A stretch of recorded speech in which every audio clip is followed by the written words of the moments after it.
Life's too short to go slow. That's why CTVBeam offers 100 megabit internet speeds for only $19.95 a month when bundled with your cable.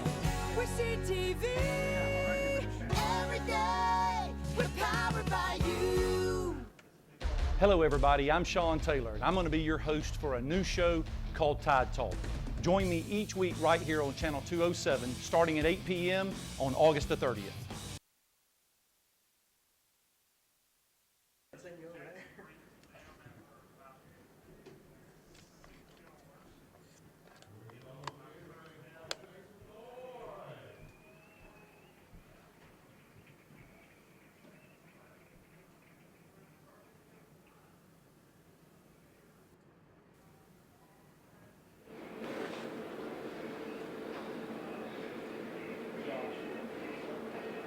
Hey, I'm seriously, after they busted his sign, I'm seriously going to go down. I go to the bathroom before.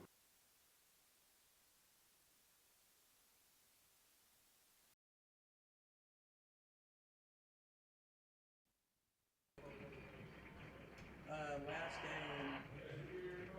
Last Friday was.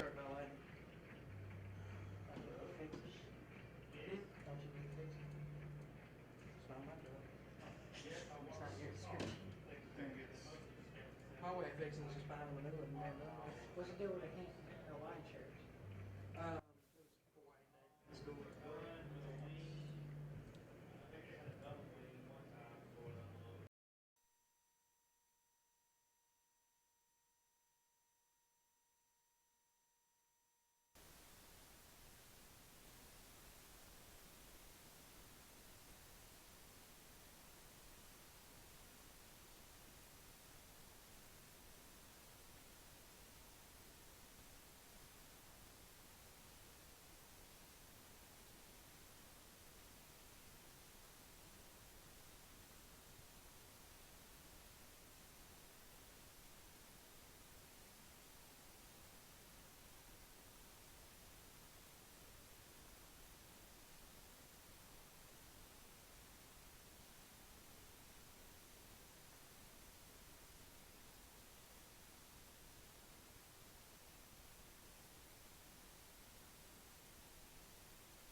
Justin Jackson, and 34, Scott Anderson. Number 10, Paul on the reception. Brings up second down about 5.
and I guess Bessemer was willing to take a chance and maybe get them to jump offside or whatever they were going to do there. Well, if nothing else, they made them use one of our timeouts. That's correct. I hope that don't come back to haunt us later in the game. Well, at least not in the first half, but we will see what happens there. That's an interesting call on 4th down, but like I was saying last week, the team, Deerfield Windsor, their punter, his first 2 punts, the average was 3.5 yards. So I was hoping they had that kind of punter. Me too, Ron. I would love to see that same kind of punt again tonight. I would hope we take better advantage of it. Let a few slip through our hands last week, but let's see if we can't hold them here again. Looks like they're going to run almost full backfield. It looks like they are going to swap around. Looks like they're going to a wildcat. And number 3 takes the snap. He goes out wide. I think he's going to be able to get it. And oh my goodness! He actually breaks the line, makes a couple of stops, and unless Crisco runs him down, he's going to go all the way, guys. Off of a 4th and 1, and we just run it down for about a 60-yard touchdown. That one hurt. Yes, it did. You got them stopped 4th and 1, and you give up a long touchdown. 77 yards was the official total. Not the kind of play you want to see. Number 3, Justin Jones took off around the end, and Trevor Crisco had his issues because he had 2 blockers in his way, and he tried to get the guy. There was no way to do that. So they're going to be kicking the extra point. That's number 23. Jackson Stewart is going to attempt the extra point. Stewart back to kick. There's the snap. The kick is up, and it is good. Bessemer goes up on top, 7-0 of the Gators here early in the first quarter.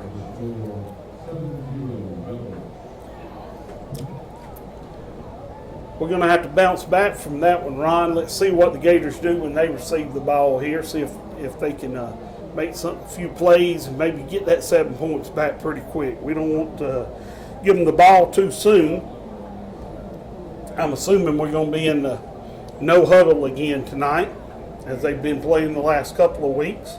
And I know Coach Gibson's probably got to be disappointed about that. Last week they did not give up the long play, running or passing or in the return game. They did a good job of limiting Deerfield Windsor, who had 44 points in their previous game, to 13.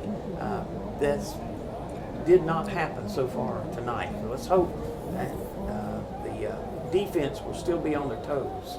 You know, Ron, on that last run, he only picked up 3 or 4 yards before he had the initial contact with somebody.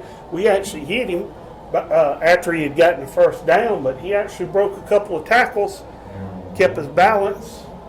And there's the kickoff from Bessemer. Deep. Crisco will take it, and he'll bring it up to the 10, 15, and he's brought down about the 18-yard line.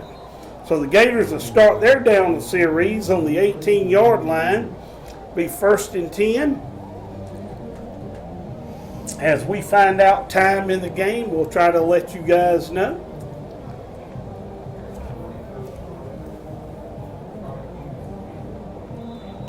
So Gators go to the line with a no huddle.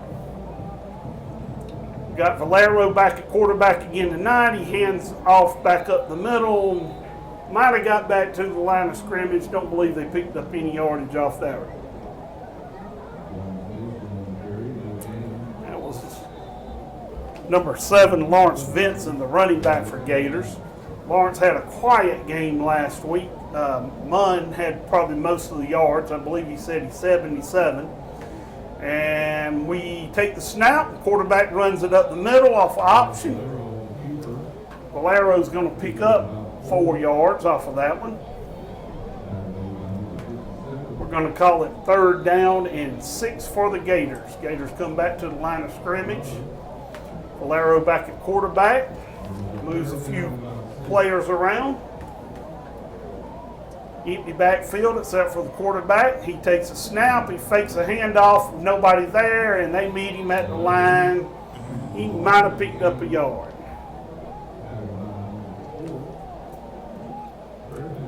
And we're going to have 4th down and 6, and I don't believe we're going to go for it on 4th down and 6 here, Ron. I believe as you're they right. did. I believe you're right.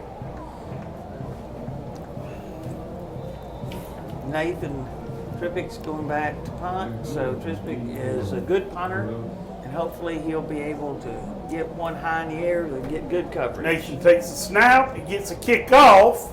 Like to have got it. It's received at the 45, over the 50, and he's on the run too. He got a couple of good blocks, and it looks like the punter, Nathan, brings him down about the 5-yard line before he scores a touchdown. Not sure what happened there, but it looks like Tater come up injured a little bit. He's taking a knee over on the side after that open field tackle. And we're going to have timeout on the field as the Gators examine number 70, Nathan Tupac, and we're going to go to a commercial.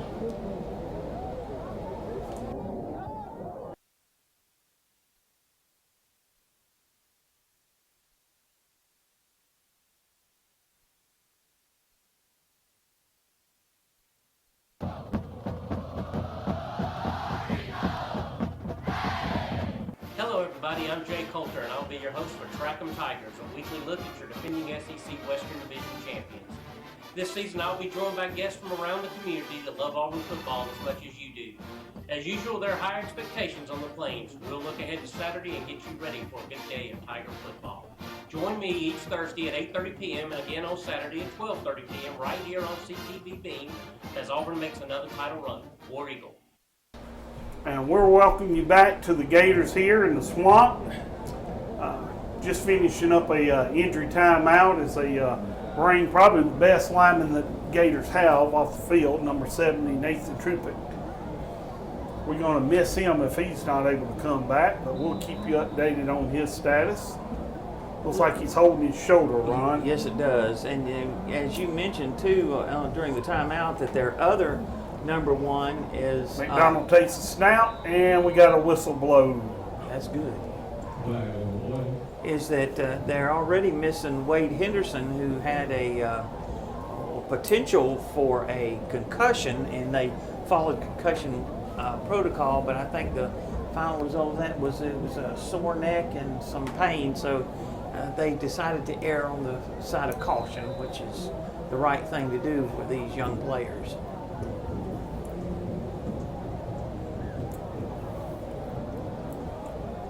This will be first down and goal to goal on about the 1 or 2 yard line, 1.5. McDonald back to take the snap. Takes the snap, he hands off, up the middle and across the goal line. And that is 6 more points for Bessemer. That makes it 13-0. Bessemer will come in and attempt the after point.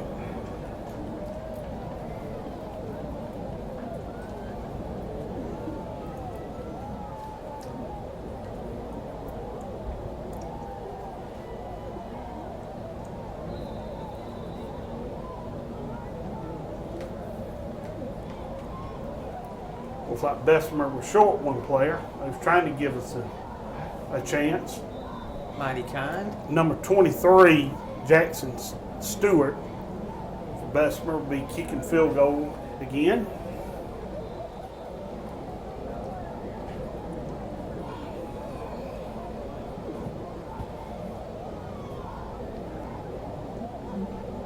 There's a snap, there's a kick, and it is through quick. Kicked that one pretty quick. That makes it 14-0 Bessemer, still early in the first quarter.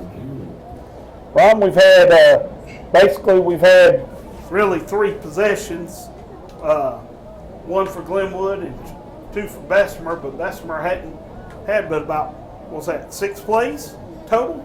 7. 7 plays total. And the bottom line is that's exactly what Glenwood did to Bessemer last year, is jumped out to a 14-0 lead. And unfortunately, what it looks like is going to happen is Bessemer turned the trick on Glenwood. They obviously do remember last year's game because they are ready to play tonight, that's for sure. Talking to Coach Gibson last week before the game, he expressed that this was going to be one of their toughest games this year. Kicks back to Crisco, takes it at the 5, brings it up to the 20, hits a pile of people around the 25, and he's going to be brought down. I think they'll put him forward progress around about the 27-yard line.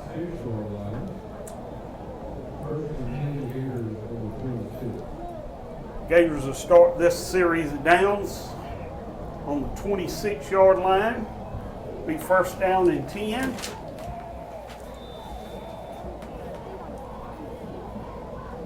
Valero's still in as quarterback. Valero takes a snap, hands off to Munn, who gets around the corner, and he picks up a few yards. That was a good run for Munn. As you said, he had a great time last week. So we're going to give him about 6 yards on that run, bring up about second down and 4. That was so far the best offensive play of the night. Hand it off to him again. He kind of stops on the end, but he still picks up a yard or two from his forward motion and falls forward to pick up an extra yard. They're going to mark him down at the 36-yard line. We'll be third down and 1, Ron. And that's the kind of hard running we saw last week, so that's an encouraging sign for Glenwood, I think. Same formation for the Gators. And the quarterback's going to keep this one, and he's going to get the 1 yard, tough 1 yard. But when you're as big as Valero, you'll be able to pick up a yard. So that's going to be a first down for the Gators. And you know, Ron, we got a big elephant, 14-0, but you know how to eat elephant, one bite at a time. So we'll take them one first down at a time. And there's the snap. Munn takes a snap. He gets hit behind the line of scrimmage, but I believe he might have got back to the original line of scrimmage. Ball's set down around the 38-yard line. We're going to call it second down and 10. Munn still in back at running back. Valero to take the snap. He takes the snap, rolls to the left, trying to make a pass, and that pass is going to be low and incomplete. Attempt was to number 23, Cody Krebs. And we're going to have a timeout on the gate.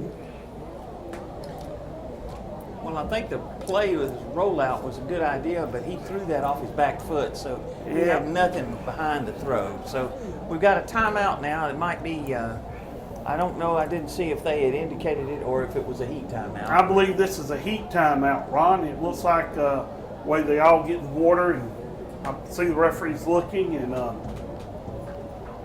we're going to wind up having about 6 minutes left in this quarter, if we're correct on that. I think it'd be a good time for a commercial now, real quick, maybe. All right, with that, guys, we're going to take a commercial break, and we'll come back to you after this timeout.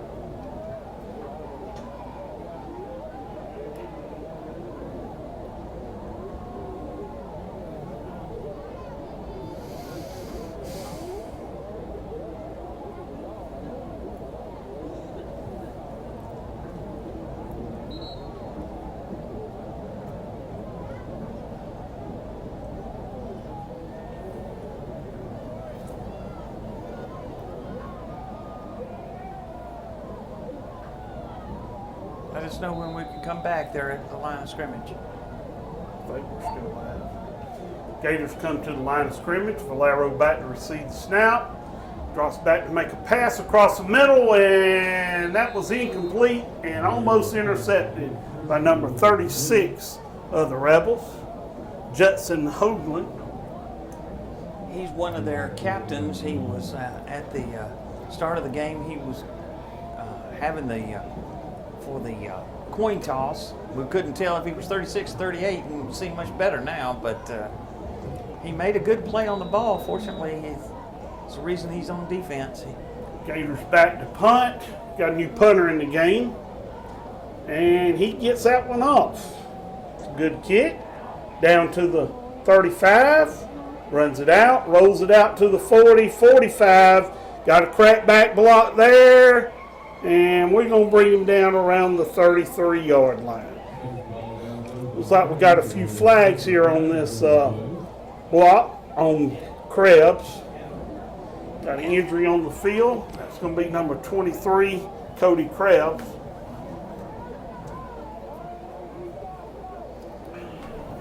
It was hard to see the number, but it looked like it was Mons that kicked the ball, but I couldn't swear to that because it was I couldn't pick it up very well.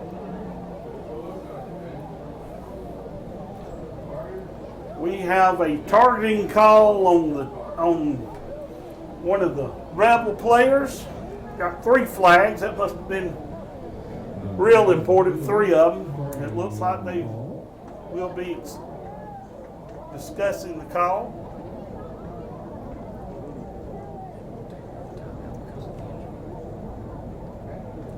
We're going to mark this one off.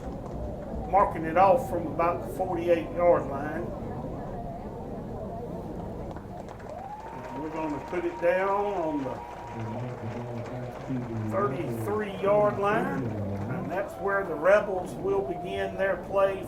First down and 10 on the 33-yard line.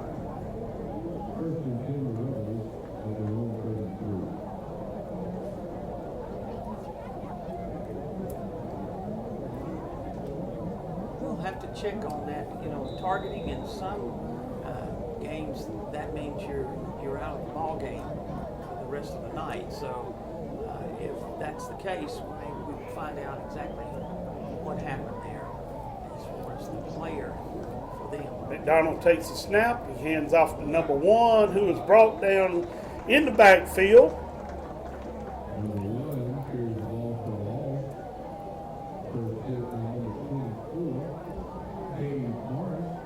That's Cade Morris, number 24 of the Gators, who made the initial contact. That's going to be a loss of about 3 or 4 yards, and that's going to bring up second down, and let's call it 14. Second 14, Rebels take the snap. Back to pass, throws it complete to number 10 at the 40, gets it up to about the 44-yard line. Number 10 is Josh McFarland. That will be enough for a first down for the Rebels. That's a 15-yard gain for who looks like he is their primary receiver. He's caught both passes, including the first one of the game and the first offensive play of the game.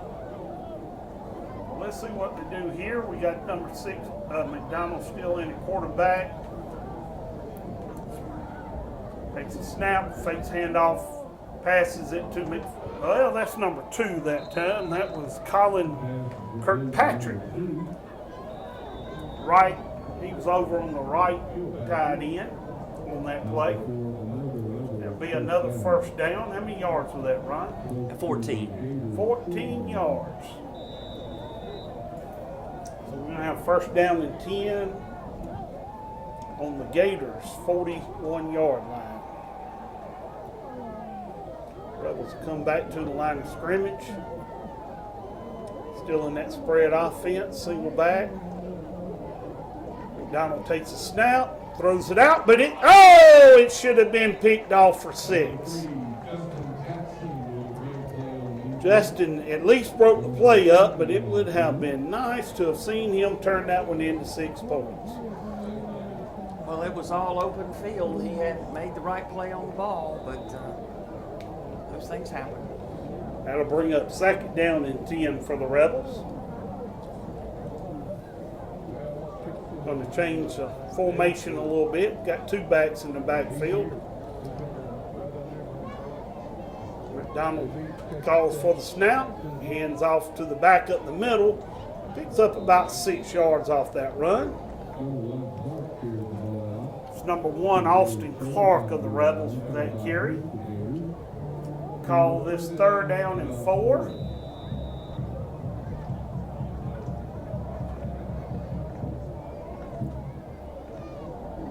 It's kind of odd. Number 3 ran wide and went for the long run. He hasn't touched the ball since.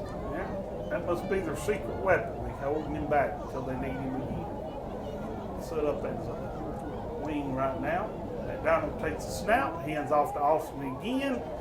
He's going to carry it up to about the 33-yard line. It's going to be close to a 1st down. See how they mark it here.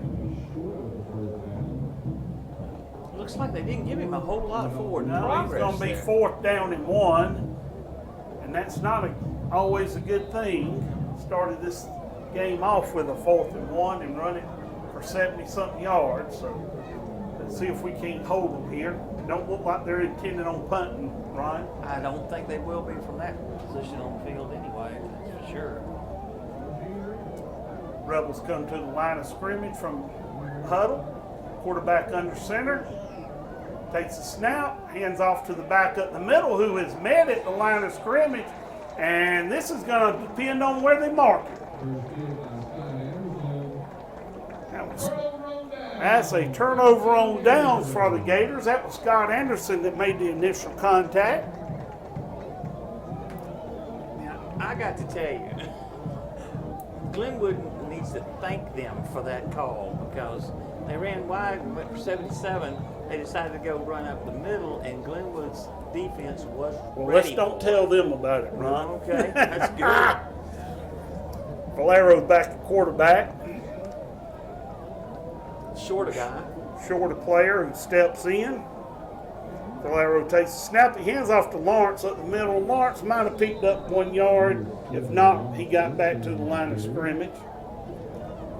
Looks like he did get about 1 yard. We'll call it 2nd down and 9 to go on the 34-yard line of the Gators. Crisco in motion. Comes set. We hand off to Lawrence up the middle again, who breaks it out, almost broke it loose there. Picked up about 4 or 5 yards before he's brought down around the 38-yard line. Much better run that time, too. Picked up about 5. We're going to call this 3rd down and 5, 3rd down and 4.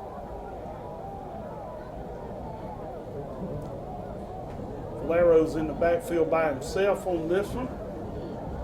Takes the snap, and he's going to run this one by himself. He stiff arms one, but they drag him down from behind him. I see a yellow hanky on the field. Probably got a horse collar call against the Rebels. We got a personal foul against the Rebels for horse collar. Brought him down by his back. That's going to give us the 1st down we need and keep us moving, Ron. Well, that was a good eye for you, Tim. You picked up on that horse collar right away, and I thought maybe they grabbed a face mask, but that's fine. Like I say, you saw it, and that's a good, important 1st down to keep the drive going. Ron, we come to the line on the 47, 1st down, but better than that, we also got one of our best offensive linemen back in the game. Valero took the snap, but he also took a loss on that. Looked like it was intended to pass, but he wound up having to tuck it and try to run. We're going to bring that one up, a loss of about 3 yards. The Gators come to the line of scrimmage at 2nd down and 13. Valero takes a snap, throws it out to Crisco. Crisco gets it back just about the original line of scrimmage to about the 46-yard line is where they're going to mark it. So this is going to be 3rd down and 9 for the Gators. I see what you're saying. Nathan Trisbick is back in the game, and that is good news for the Gators. Valero takes a snap, and he throws it, and I don't know whether he caught it or where he got squeezed, but we're going to give him a great catch by Mason Hurd. Number 4, wide receiver for the Gators, come down with that one. still a little short on the first down. We've got 4th down and 2 yards to go. And that's the end of the quarter. And we're going to break for our commercial and we'll return shortly.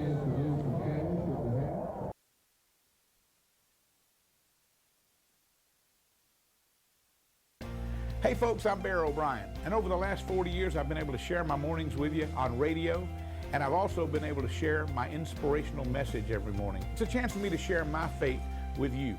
Now we're bringing it to TV thanks to CTVBeam. You can catch us every Monday through Friday morning at 6 a.m. and 8 a.m., the inspiration of the morning. I'm so glad to share it with you. So please be watching every Monday through Friday at 6 a.m. and 8 a.m. I love you. God bless you. Hello everybody, I'm Sean Taylor, and I'm going to be your host for a new show called Tide Talk. Join me each week right here on Channel 207, starting at 8 p.m. on August the 30th. It's going to be another great year for some Alabama football, as me and a guest will break down the Alabama Crimson Tide as they begin the 2018 season and make a run for yet another national title. Look for me every week right here on Channel 207, starting on August the 30th. And roll Tide. And we're back live here in the swamp. Gators playing the Bessemer Rebels. It is the beginning of the second quarter.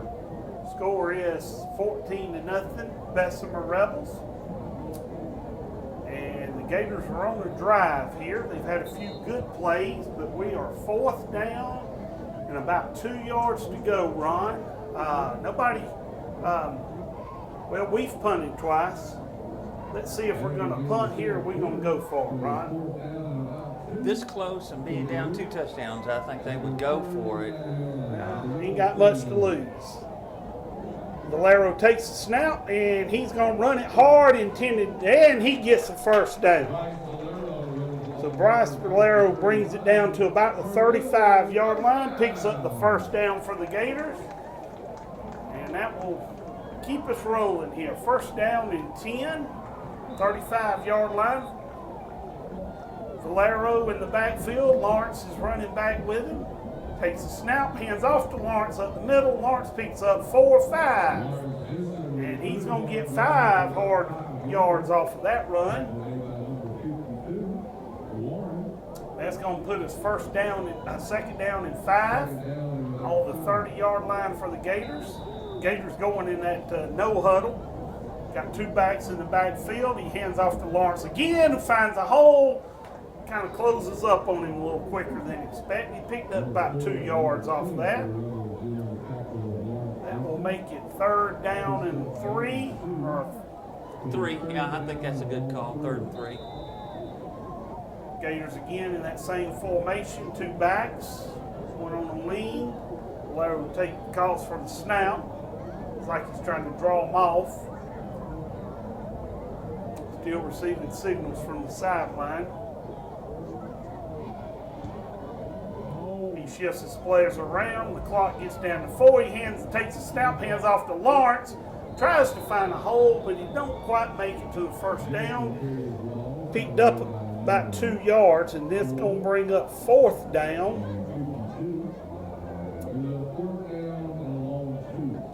We're going to call it a long 2. Gators still in that no-huddle offense. Valero in the backfield by himself, takes a snap, he's going to run it hard, and he may have picked that one up. Ron? That's close. It depends on the spot. It's really hard to tell from here, but the spot's going to be very, very important. Looks like they spot him somewhere around the 25-yard line. I think they're going to wind up having to bring the flags out and measure this one, Ron. I think you're right. I think he's already called for it. And again, it depends on the spot, and we really couldn't tell, but we knew he was close.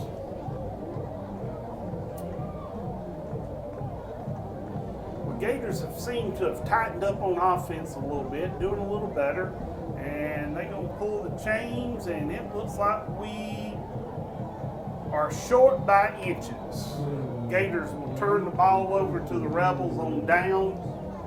but it wasn't for lack of effort, Ron. It absolutely was not for lack of effort. I think part of that was the fact that Nathan was back in the offensive line and they started moving the ball. We hope he'll be able to stay in the game because certainly that seems to make a difference in their offense to me. It does.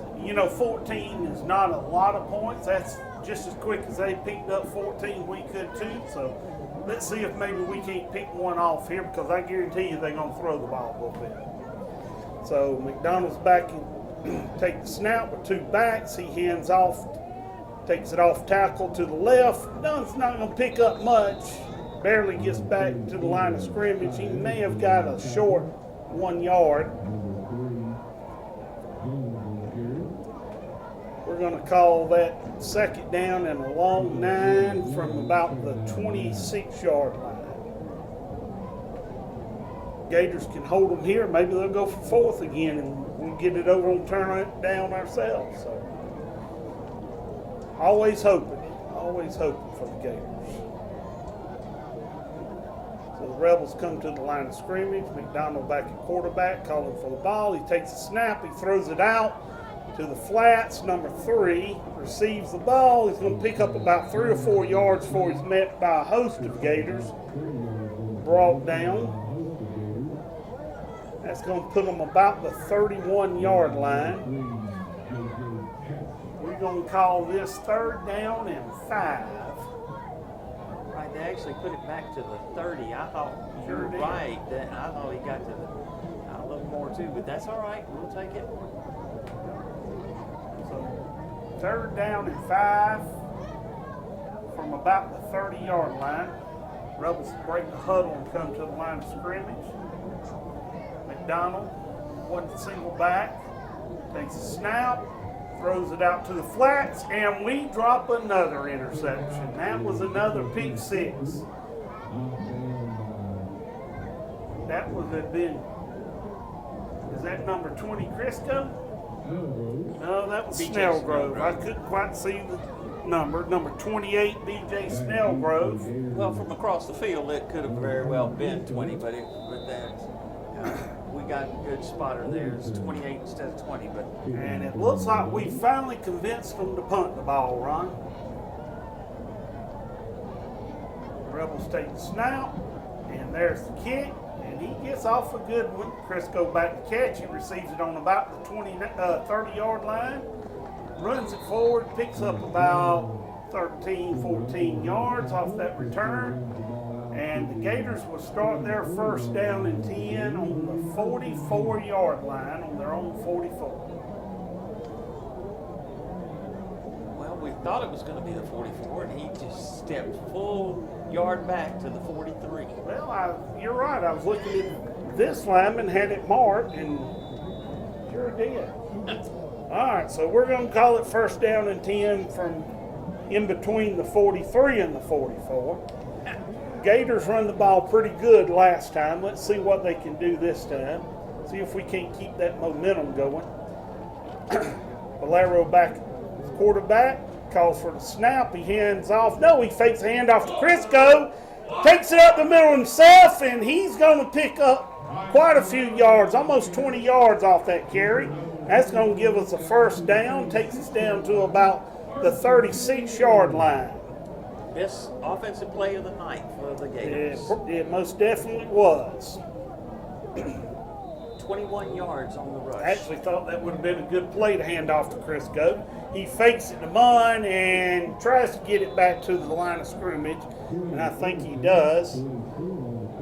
He actually gets it back to the line of scrimmage. We'll call it 2nd down and 10 for the Gators. Gators still in that no-huddle offense, taking signals from the coach on the sideline. We've got Munn in the backfield with Valero. Valero doesn't look like he knows. There he goes. He's moving Munn around.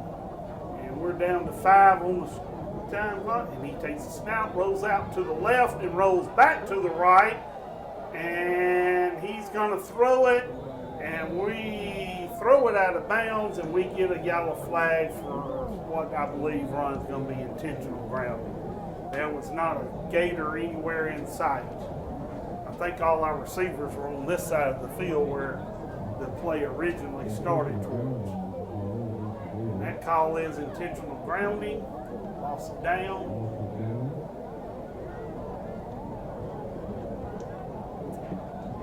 And that'll mark you back to about the 40. Now they call it from the intentional grounding. It's going to mark you to about 41 of the Gators. I think that's about where we started originally. Third down, and let's call it 25. Probably more than 25, probably about 28.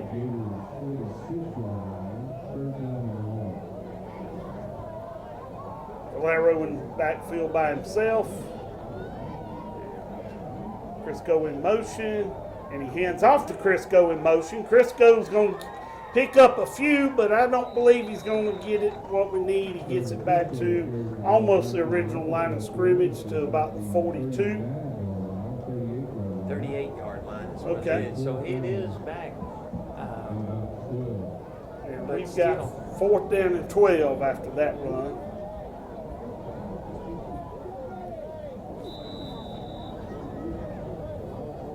Unofficially, about 7 minutes left for halftime. About 7 minutes. We have heard from our neighbors next door that unofficially there's about 7 minutes left in this half. Valero's back on 4th down, and he takes a quick kick. And we are going to, we almost got it down, but it did get into the end zone for a touchback. Mon was there, but it took a awkward bounce and bounced away from him rather than bouncing to him. And we have a timeout for Glenwood, and we will take a commercial break and be back in a second.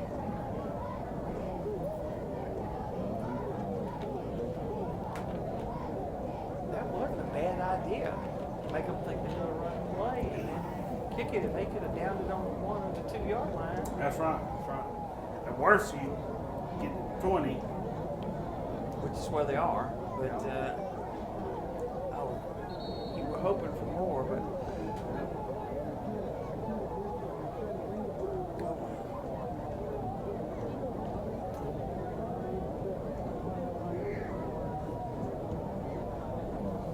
was trying to remember the receiver that went to the University of Pittsburgh last year that made his name is O'Neal. Yeah, Cameron O'Neal. We are back live with you here with the Gators. Gators on defense. Rebels have it 1st down and 10 on the 20-yard line. And Gators in a Rebels in a wildcat. And that time he don't break loose. That was the same play they ran earlier, except the other direction. Early in the game, they had a 4th down and 1, and we'll run that play for 77 yards. But the Gators were there this time. Dropped him for about a 4-yard loss and makes it about 2nd and 14 on about the 16-yard line. Rebels break the huddle and come to the line of scrimmage. And we have an official timeout, heat timeout. So we're going to call this about 6 minutes left in this half. The Bessemer Rebels up 14-0 on the Glenwood Gators. And we're going to break for commercial. Be back shortly.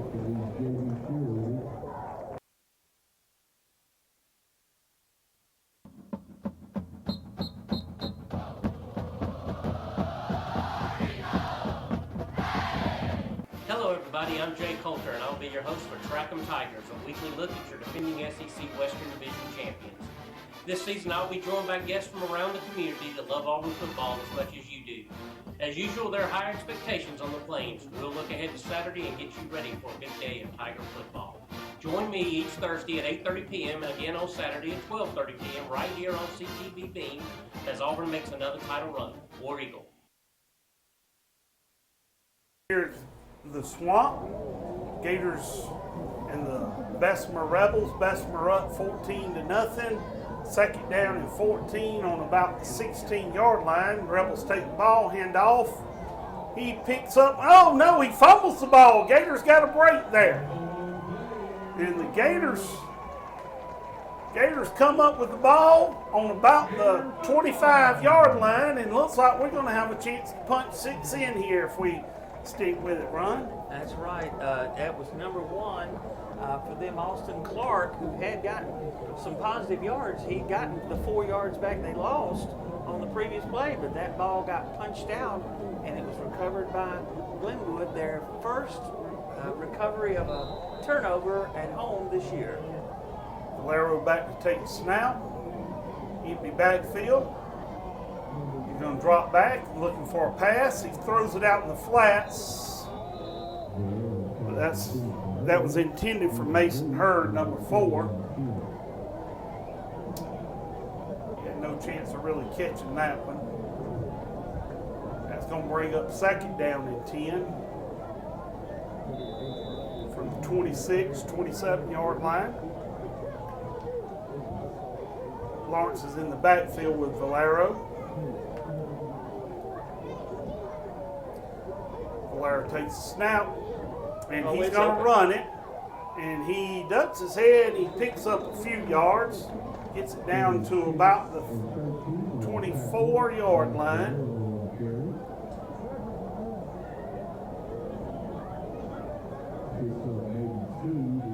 We're going to call it 3rd down and 8 for the Gators here. When that first started, it looked like he had a big lane there, but that closed mighty quick. Blair takes a snap, he throws it, and that is Hurd. Or is that Ben? That is number 12, Ben Bankston. Ben Bankston. Gators get a first down, move it down to 1st and goal, down around the 8-yard line. Takes a snap and fakes it to Lawrence and runs it, keeps it, runs it up the middle. Valero's going to pick up 4 or 5 off that one. Gators get behind him and push him a little bit. We're going to have it second down and goal on about the 2-yard line.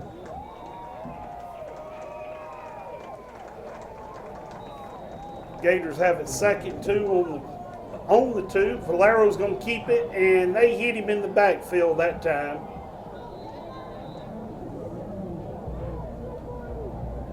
He leans forward with his big body.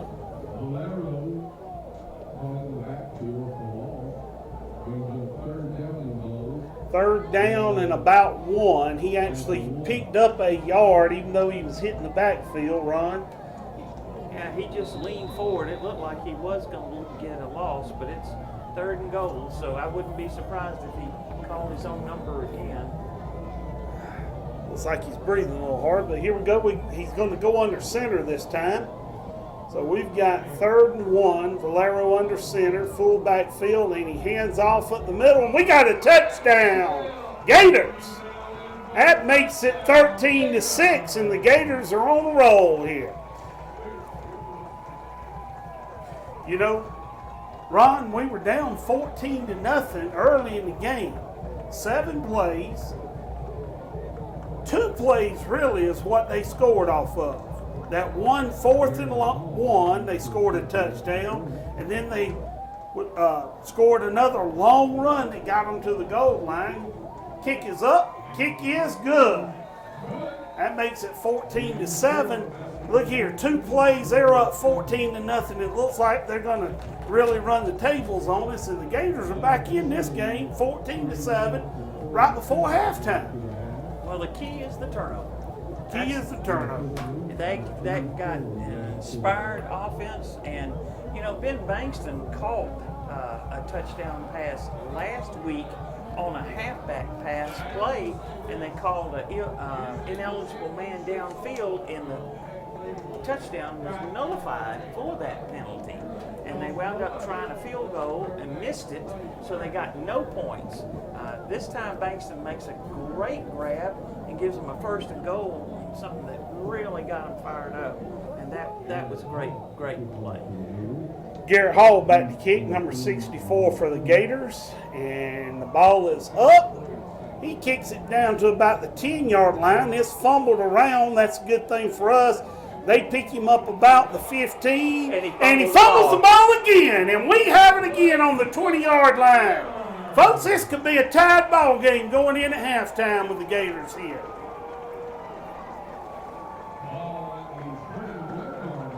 Gators will start this down on the 21-yard line.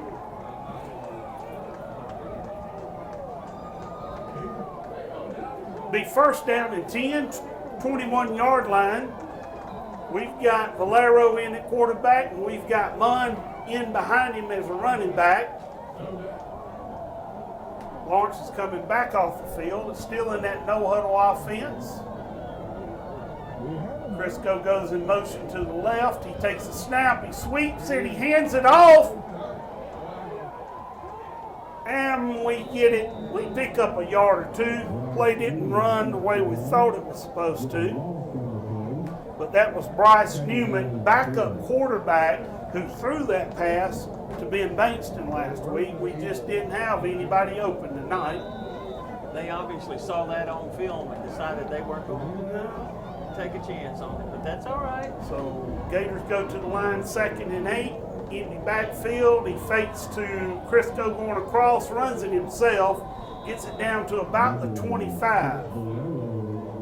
You know, Valero's kind of like that tree in the forest. That some gun falls, he falls a long way, don't he?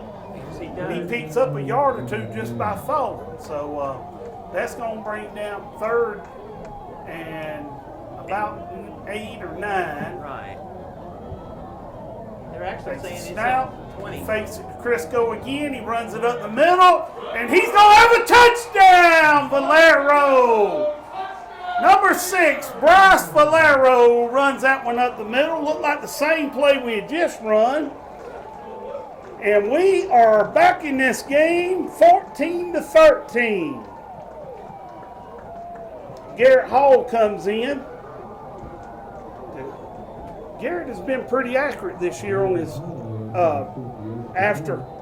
point after attempts. There's the snap, there's the kick, and it is blocked. So,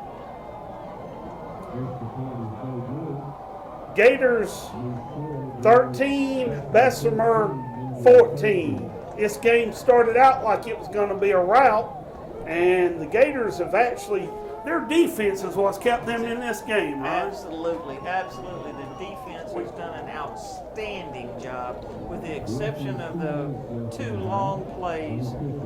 Bessemer's offense has been rather stagnant, to say the least. You know, we talked about, that was what Coach talked last week about, that they had to really work on their defense, especially their secondary, and their defense played a great game last week.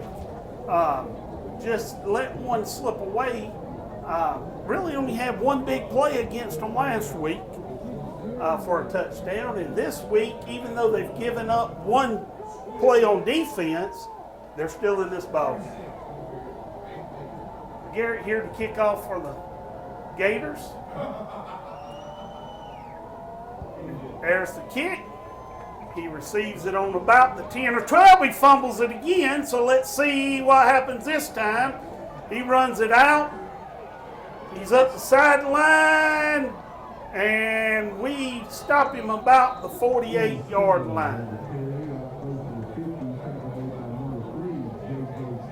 That was J.J. Jackson, number 3 of the Gators, that stopped him on that run. That was a little better return for them. We're not sure how much time is left on the clock, but we're hoping there's not very much.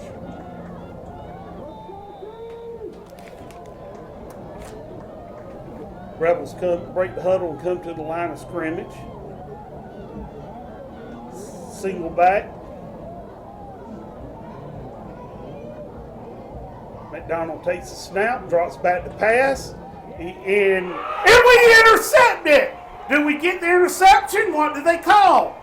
Yes, we do. That is number 8, Will Hunch, that picks off an out in the flats pass, and the Gators have defensively stopped them again, guys. And we are on the 44-yard line, first down and 10, and I can't tell you how much time's left in the ball game. That was a heck of an interception because he picked that thing off as he was going to the ground. I don't think that was intended to be caught. I think he was throwing it away because he had some pressure on him. Bud comes in a little late on the offense. Goes wide out to the right. Valero takes a snap. He hands off Zach Lawrence up the middle. Lawrence picks up 1 or 2 yards. And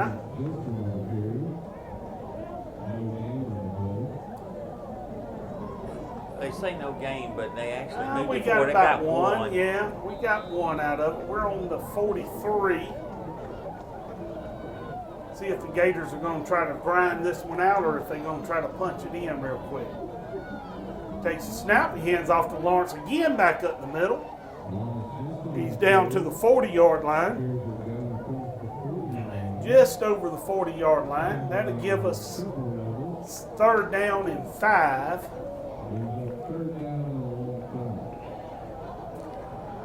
But what they did is they had an overstacked defensive line to their left side so that he ran it back to the right. And I thought for a minute if he could have just busted that first line, he'd been off to the races, but he couldn't quite get through there. Number 12, Ben Bankston, goes in for mine. Crisco in motion.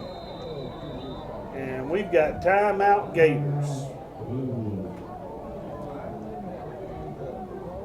And with that timeout, we're going to take a commercial break here, and we'll be back shortly after.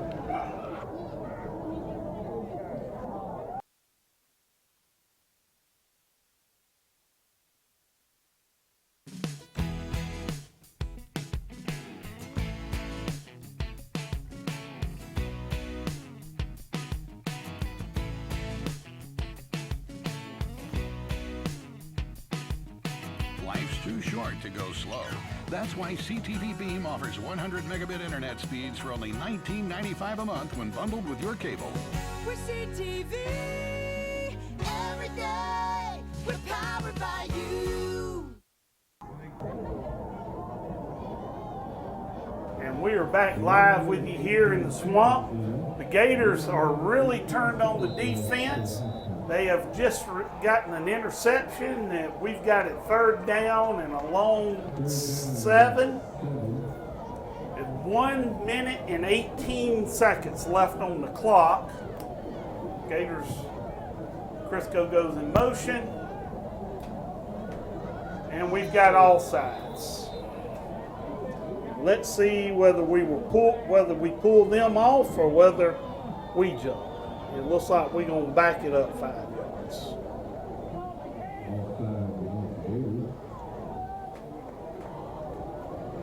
Well, that's not a good time to have that because you've got 3rd down, you've got waning minutes.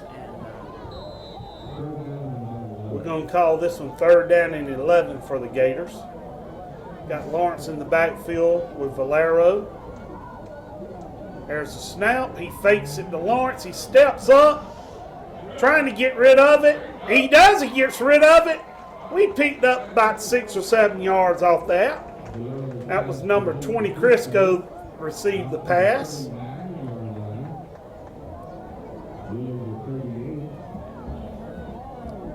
That's going to bring up 4th down and 5 for the Gators.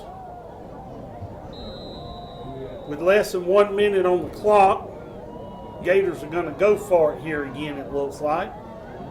Crisco was their leading pass receiver last week with the 7 catches, and it looks like he's going to be the intended target, and he made a good catch on that ball because he had to come back to get it. So we'll cross our fingers now for Glenwood fans that they'll be able to make was going to happen.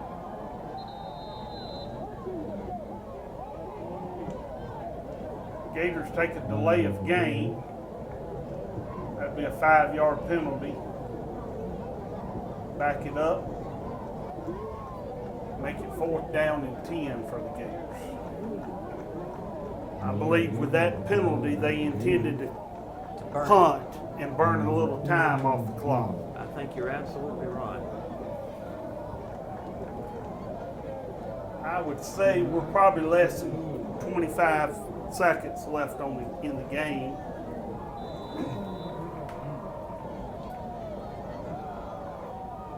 Taylor back to kick, takes a snap, gets it off. Oh, we got a roughing the kicker. Gators are going to get that one back. That's going to be a roughing the kicker on number 3 of the Rebels, Justin Jones. And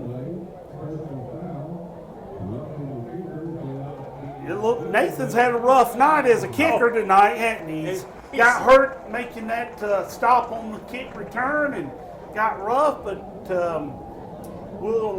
we hope that he didn't get hurt from that one. He seems to be okay.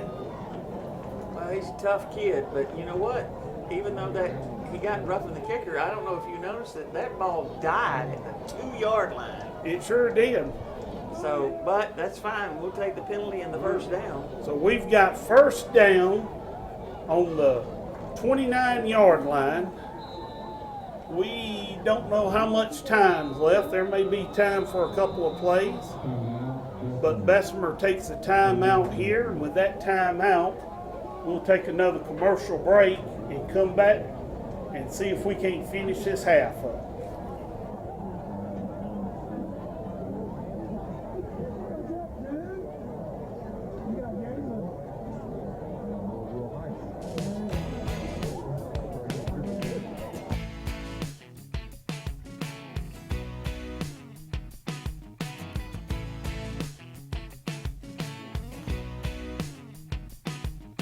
Life's too short to go slow.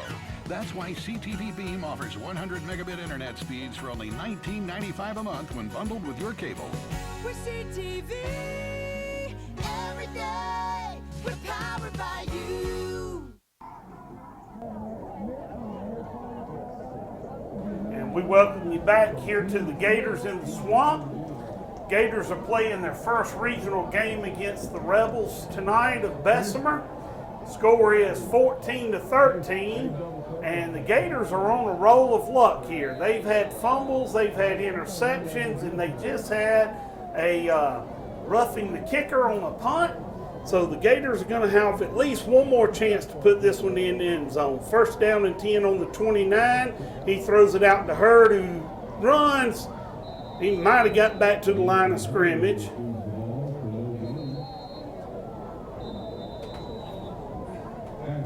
And that is halftime, folks.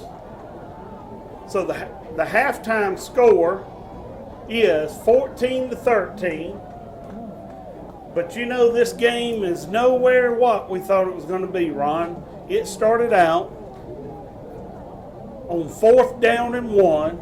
The Bessemer Rebels went for 4th down and 1 back in their own deep territory, run it 70-something yards for a touchdown. Turned around, the Gators took their 3 and out, punted, and Bessemer run it all the way down inside the 5-yard line and punched it in right after that for the second score. That's 14-0 in 7 plays for Bessemer, and that's been about all they've done since then. The Gators defense tighten their belt up, pull their bootstraps up, and have brought this back into a ball game, and it is now 14-13.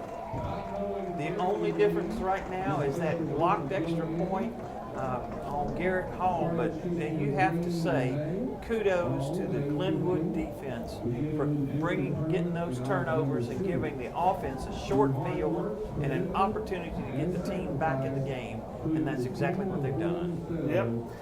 Ron, just while we're in a break here, we've got a few representatives of one of the Phenix City baseball teams that won the what they call their World Series. Not sure what the age of these boys are. Looks to be about 9 or 10 years old. 2018 Cal Ripken World Series champions. 2018 Cal Ripken World Series champions from the city of Phenix City, right there, Ron.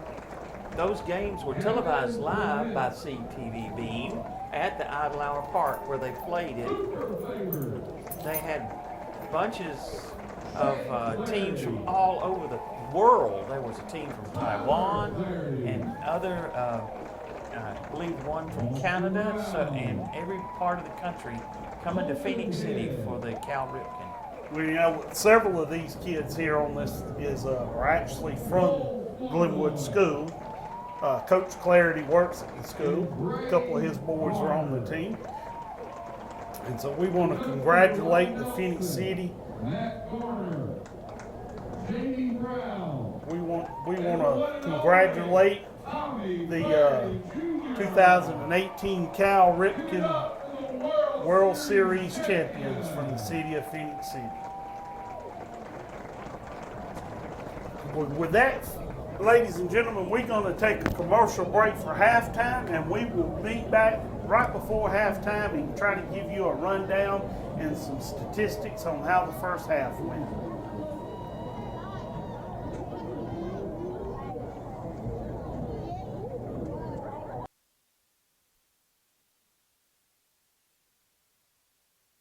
Hello everybody, I'm Sean Taylor, and I'm going to be your host for a new show called Tide Talk. Join me each week right here on Channel 207, starting at 8 p.m. on August the 30th. It's going to be another great year for some Alabama football, as me and a guest will break down the Alabama Crimson Tide as they begin the 2018 season and make a run for yet another national title. Look for me every week right here on Channel 207, starting on August the 30th. And roll Tide.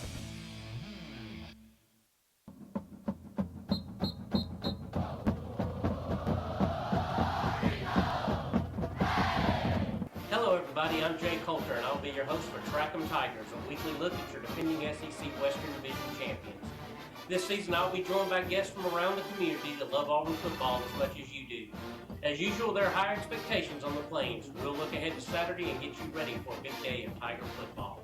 Join me each Thursday at 8:30 p.m. and again on Saturday at 12:30 p.m. right here on CTVBeam as Auburn makes another title run. War Eagle. Hello, my name is Joshua Harp with CTVBeam. And in this instructional video, I'm going to show you how to troubleshoot your source or video input with your TV and remote. So sometimes, even though your TV is properly hooked up, you may not see live channels. This may be because you've switched the input or source of your video feed by accident. With this HD or DVR box remote, the video input is located on the top left. As you can see, there are a number of options, and so you might have accidentally changed the video input source. In most cases, your cable box is hooked up through an HDMI cable. What you can do is you can check your video input or source and find the HDMI setting. You can scroll down through the rest of them just in case you've hooked up a different way. For the HD or DVR remote, the button is located at the top left. To change inputs, you simply hold down and then keep clicking until you find the input you want. In this case, we are hooked up via HDMI cable. So we went to the HDMI source and found our channel. Hey folks, I'm Bear O'Brien, and over the last 40 years I've been able to share my mornings with you on radio, and I've also been able to share my inspirational message every morning. It's a chance for me to share my faith with you. Now we're bringing it to TV thanks to CTVBeam. You can catch us every Monday through Friday morning at 6 a.m. and 8 a.m., the inspiration of the morning. I'm so glad to share it with you.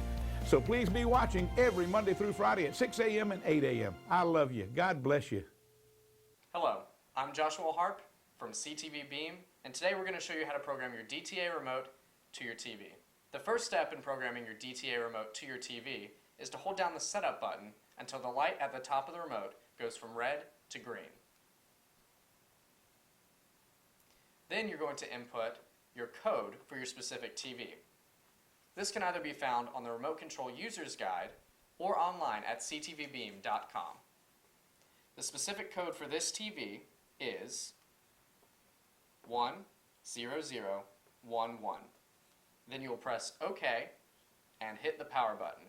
Once done correctly, your TV should cut off, and then you know that your remote is synced with your TV.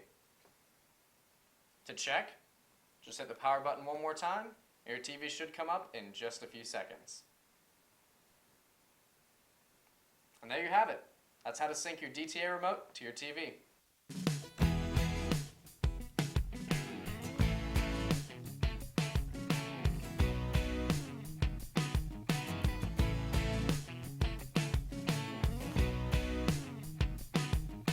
Life's too short to go slow. That's why CTVBeam offers 100 megabit internet speeds for only $19.95 a month when bundled with your cable. We're CTV every day. We're powered by you. Problems. The ones most people turn their backs on. The ones nobody wants to talk about.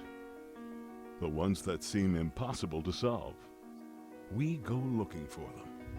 We find every dollar we can to address them. But we are more than the fundraisers. We are the hand raisers, the game changers, the stop talking, start doing, band together and take on the impossible task crusaders. United, we tackle early grade literacy. United, we break the cycle of poverty to gain financial freedom. United, we confront obstacles to effective health care.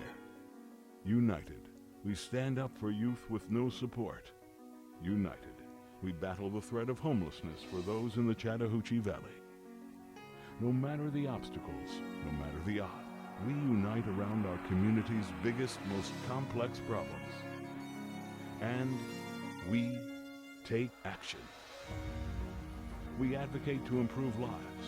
We advocate for Casey. We advocate for Lee and Stephen, Malcolm and Judy. We advocate for those who need a voice and for those whose names we do not know. United Way of the Chattahoochee Valley advocates for the health, basic needs, income, and education of every person in our community. Because change doesn't happen alone. Hope isn't a one-man band. We have one life to live better. And together, we win. Together, we live. United.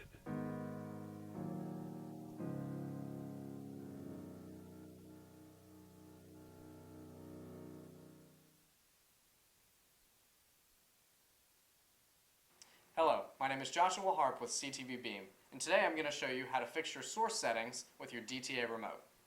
In the event that you do not see live TV, it could be that your TV is not on the correct source. The way to fix this is to use your DTA remote by pressing the TV or input button at the top left. As you can see, I'm changing the channels here using the TV remote and the up and down arrows. When you see a screen like this, it means you're not on the correct source. You can click the button and scroll through your options to find your TV channels. As you can see, we're back to the correct source and ready to watch some TV. It's a beautiful time of year, and more people are enjoying the outdoors thanks to CTVBeam. With 100 megabit internet speeds for only $19.95 a month when bundled, watch whatever you want, anytime.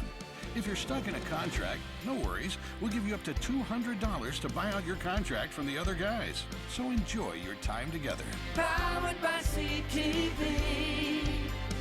Every day, we're powered by you. Hello, my name is Joshua Harp with CTVBeam, and in this instructional video, we're going to show you how to program your HD or DVR box remote. So the first step is holding down the setup button, which is located on the top right of your remote, until the light blinks twice. Next, you'll push the mode or TV button, and then you'll hold the OK button. You'll hold this until the TV turns off.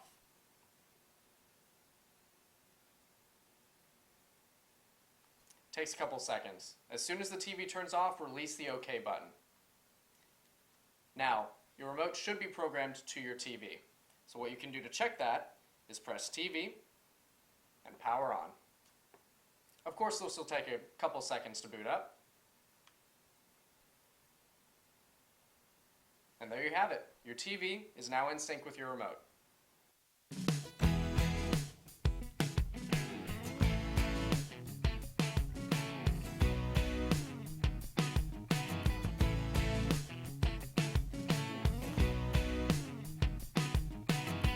too short to go slow.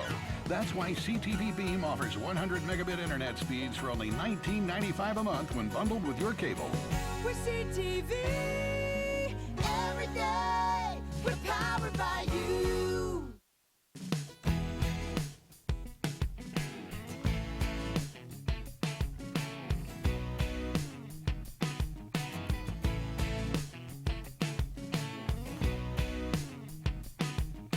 Life's too short to go slow. That's why CTVBeam offers 100 megabit internet speeds for only $19.95 a month when bundled with your cable.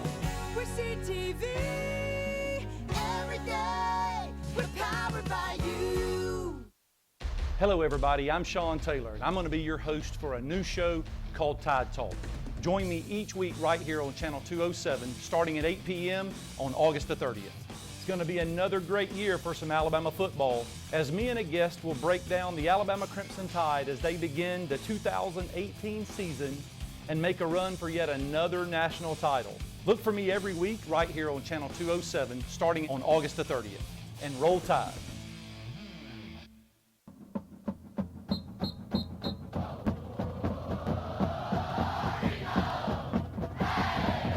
Hello everybody, I'm Jay Coulter and I'll be your host for Track 'em Tigers, a weekly look at your defending SEC Western Division champions. This season I'll be joined by guests from around the community that love Auburn football as much as you do. As usual, there are high expectations on the Plains. We'll look ahead to Saturday and get you ready for a good day of Tiger football. Join me each Thursday at 8:30 p.m. and again on Saturday at 12:30 p.m. right here on CTVBeam as Auburn makes another title run. War Eagle.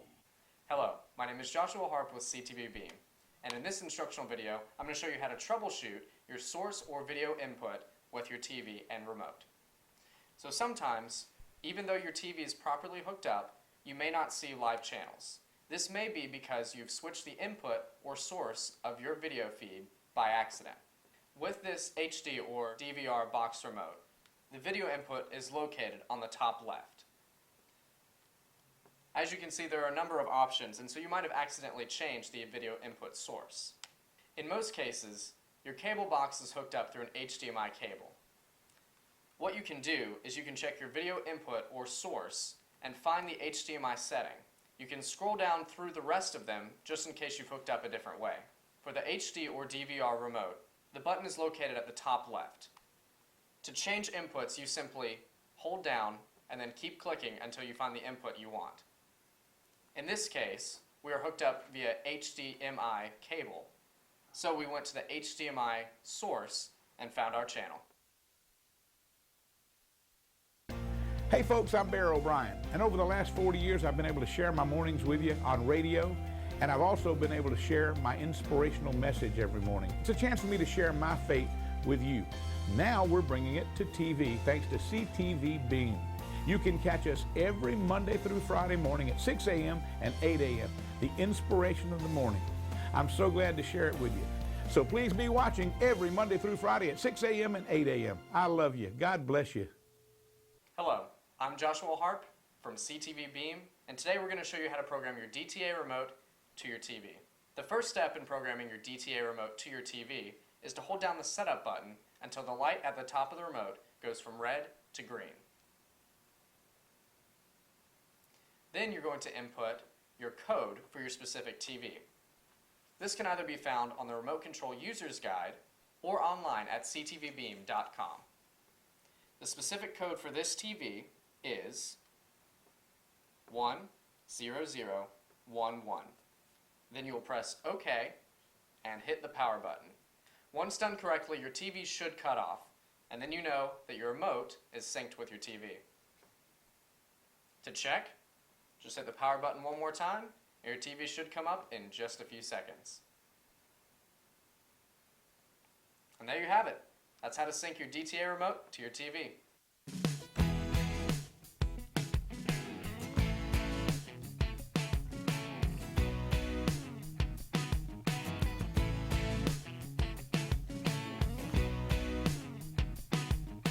Life's too short to go slow. That's why CTVBeam offers 100 megabit internet speeds for only $19.95 a month when bundled with your cable. We're CTV every day. We're powered by you. problems. The ones most people turn their backs on. The ones nobody wants to talk about. The ones that seem impossible to solve. We go looking for them. We find every dollar we can to address them. But we are more than the fundraisers. We are the hand raisers, the game changers, the stop talking, start doing, band together and take on the impossible task crusaders. United, we tackle early grade literacy. United, we break the cycle of poverty to gain financial freedom. United, we confront obstacles to effective health care. United, we stand up for youth with no support. United, we battle the threat of homelessness for those in the Chattahoochee Valley. No matter the obstacles, no matter the odds, we unite around our community's biggest, most complex problems. And we take action. We advocate to improve lives. We advocate for Casey. We advocate for Lee and Stephen, Malcolm and Judy. We advocate for those who need a voice and for those whose names we do not know. United Way of the Chattahoochee Valley advocates for the health, basic needs, income, and education of every person in our community. Because change doesn't happen alone. Hope isn't a one-man band. We have one life to live better. And together, we win. Together, we live. United.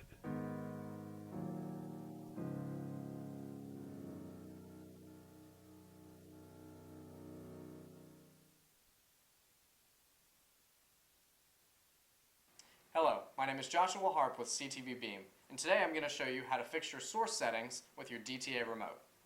In the event that you do not see live TV, it could be that your TV is not on the correct source. The way to fix this is to use your DTA remote by pressing the TV or input button at the top left. As you can see, I'm changing the channels here using the TV remote and the up and down arrows. When you see a screen like this, it means you're not on the correct source. You can click the button and scroll through your options to find your TV channels. As you can see, we're back to the correct source and ready to watch some TV. It's a beautiful time of year, and more people are enjoying the outdoors thanks to CTVBeam.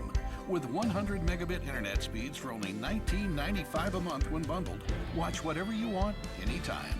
If you're stuck in a contract, no worries. We'll give you up to $200 to buy out your contract from the other guys. So enjoy your time together. Powered by CTV. Every day, we're powered by you. Hello, my name is Joshua Harp with CTVBeam, and in this instructional video, we're going to show you how to program your HD or DVR box remote. So the first step is holding down the setup button, which is located on the top right of your remote, until the light blinks twice. Next, you'll push the mode or TV button, and then you'll hold the OK button. You'll hold this until the TV turns off.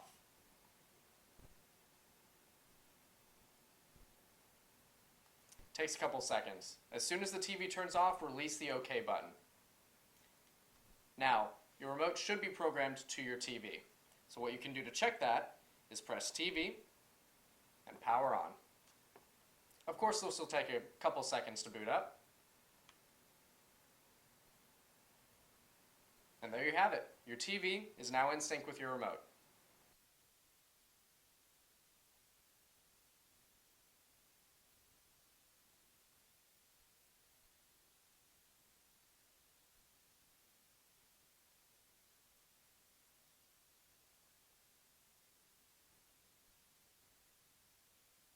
All right, ladies and gentlemen, we welcome you back here live to the swamp where the Gators are hosting the Bessemer Rebels up around Birmingham. The score is actually 14-13, but this game didn't start out like it was going to be a close game.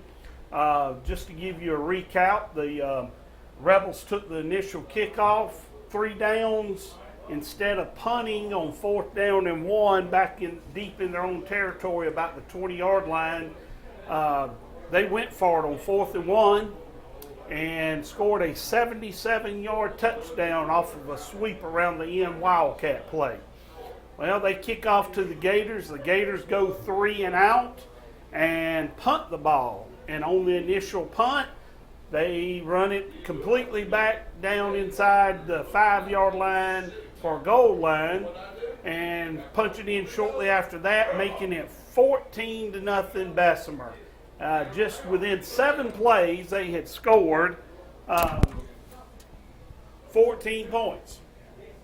Well, here we are now coming into the second half. Score is actually 14-13. I'm going to let Ron tell you a little bit of how we got those 13 points. Well, what got those 13 points was the Glenwood defense. They caused 3 turnovers, 2 recoveries of fumbles, and 1 wonderful interception inside deep in territory by Will Hodge. I don't know how he got it off the ground, but he did. And the next thing you know, Glenwood gets it in twice. The difference is that they did block the second PAT by Garrett Hall to make it 14-13.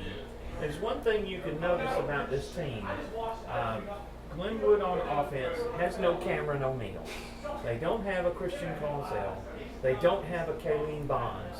All those guys were big hitting home run hitters as far as the football team is concerned, breaking off that long play. That hasn't been the case with Glenwood on offense this year.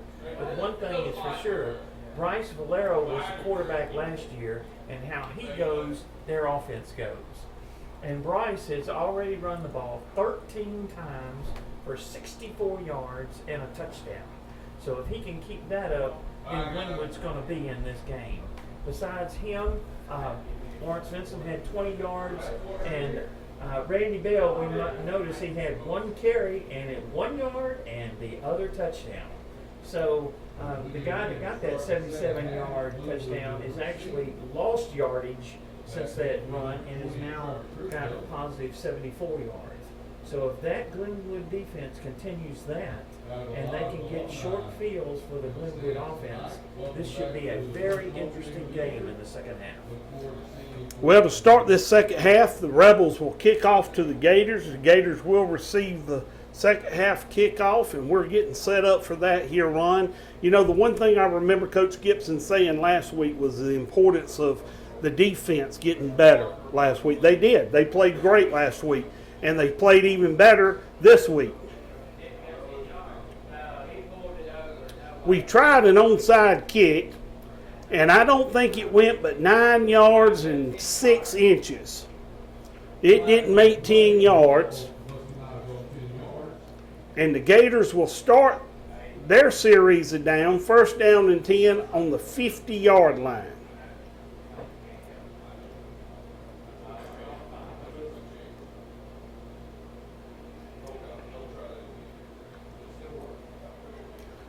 I think they actually were close, and the guy actually kind of pushed it forward and it fell on it. Yep. And it would not gone the 10. But we'll take the ball on just inside the 50-yard line. First down and 10 to go with the Gators. The Gators have got the momentum. Let's see what we do with it here, Ron. That's almost like a turnover right there. So let's see what Valero happens. takes the snap. He fakes it to Crisco around the side and runs it up the middle, and he picks up about 4 yards off that run.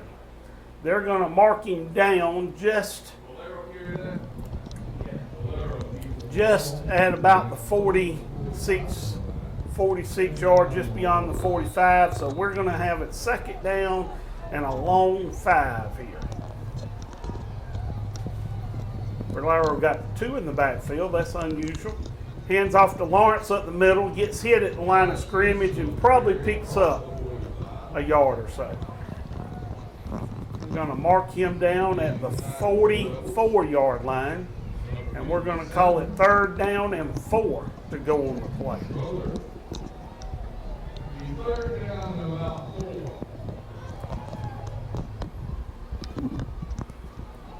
Gators come, no huddle. He fakes it to Crisco tries to keep it himself, but he is dropped for about a 1 yard loss by number 57 of the Bessemer Rebels. That is Corey Stother. That's going to bring up 4th down and 6. It looked like they expecting that play. Gators are actually going into a huddle. No indication of whether they're going to punt. Actually took a play from the coach, and they're either going to go for it or we're going to have a quick kick, which I've seen them do once last week. We've done it once this week, but I think we're going to actually run this play here. Drops back, he takes, and he throws it out to Lawrence, who drops the pass, who had all wide open field to run. That makes it 1st down and 10 for the Rebels. The Gators turn it over on downs.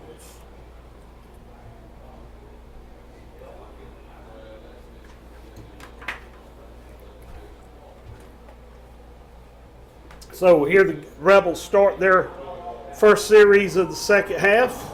They'll start on their own 46-yard line.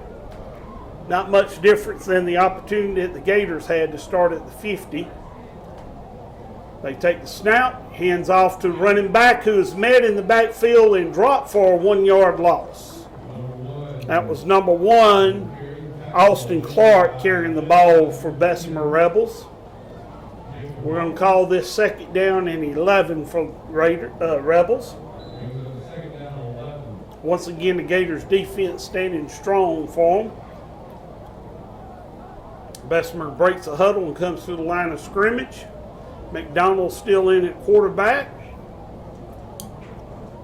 Number 1, Austin Clark, back in the field with him. He takes a snap. He throws it out into the flats to number 17.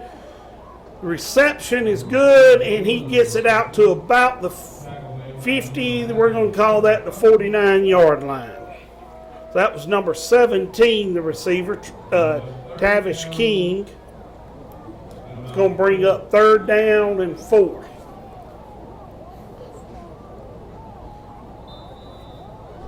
That's his first catch of the night for Bessemer.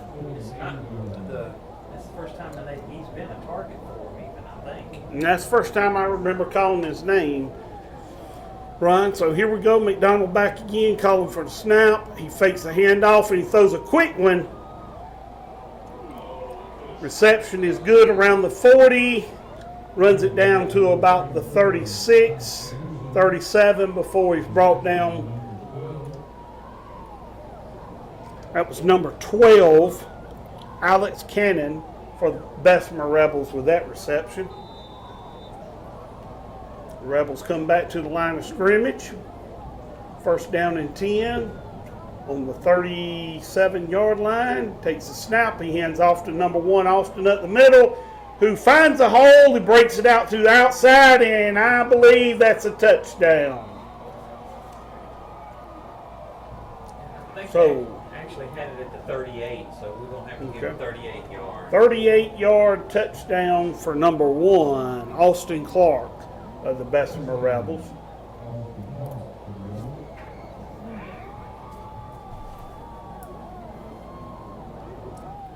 That's probably their 2nd longest offensive run for the night, or offensive play, is it not, Ron? Yes, it is.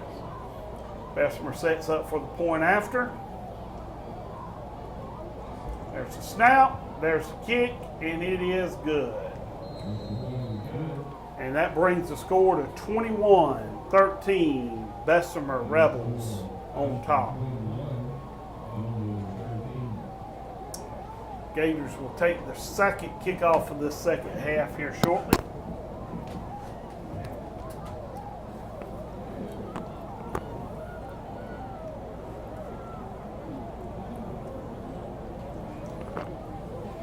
The Gators, for the most part, Ron, have had a good, tough defense. That was probably, other than the long run they had at the very beginning, the 4th play of the game, that was probably one of the biggest series that Bessemer's had as far as driving the ball. I think one of the things that they did is they got caught him on a pass defense, and when he broke off to the side, there was nobody there because they were busy watching 10 and 3 on the pass coverage. Bessemer kicks that one deep, going to the corner, and it's out of bounds. There will be a flag on that play. That's going to move the Gators up a little bit further on the return.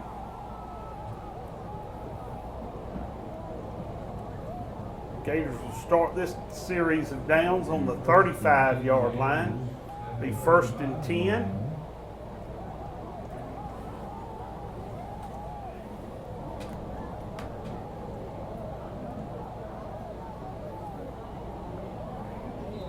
Gators actually start this series in a huddle. Not too many times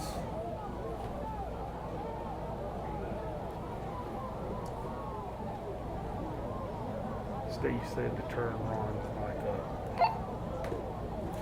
Valero fakes it to Crisco again, keeps it himself, picks up maybe a yard, maybe 2.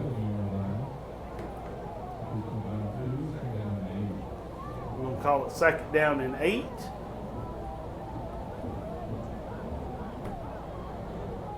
Ball on the 37-yard line of the Gators. Gators get their offense settled in. Valero calls for the snap, Hurd in motion. And there was Hurd across the middle, but he didn't see him. Valero keeps the ball himself, runs it down close to the 1st down, but he's going to be about a yard short. So we have to bring up 3rd and 1. To be honest about it, that could have been a quarterback draw play. So we're going to say that it is, and get to 3rd and 1 at the 44. Maybe they'll get that 1st down, keep things going. Valero's still trying to get the call from Coach Gibson on the sideline. And he goes under center. Mund under him, behind him. And I believe he's going to pick that one up. That's going to give us 1st down. Puts the ball, we actually get a good spot on that one, to be honest with you, Ron. Puts it at about the 47-yard line. Glenwood will start this series 1st and 10 on the 47. Valero takes the snap, fakes it to Munn, rolls out to the right. He throws it, and it is caught. That was a great catch. About 8 yards. Number 20, Crisco, the receiver on that. We're going to bring up 2nd down and 8. 2nd and 2. I'm sorry, what did I say? 8? Yeah, because he gained 8. He gained 8. 2nd down and 2.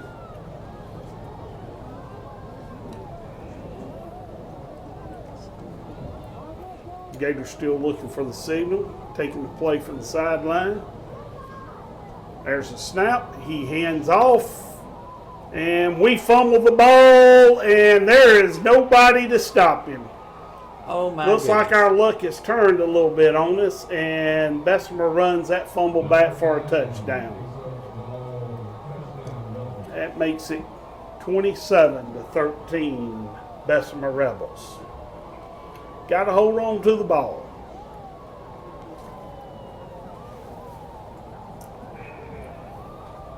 Well, that's a 53-yard fumble recovery return. That's not what you want when you're trying to just make up 1 point, but that's what happens, and it's happened, and that's the way it goes.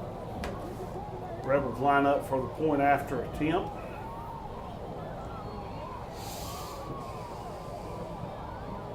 There's a snap. There's a kick, and it's blocked by number 1, Randy Bell. And it is down by number 36 of the Rebels. So Gators at least block the punt.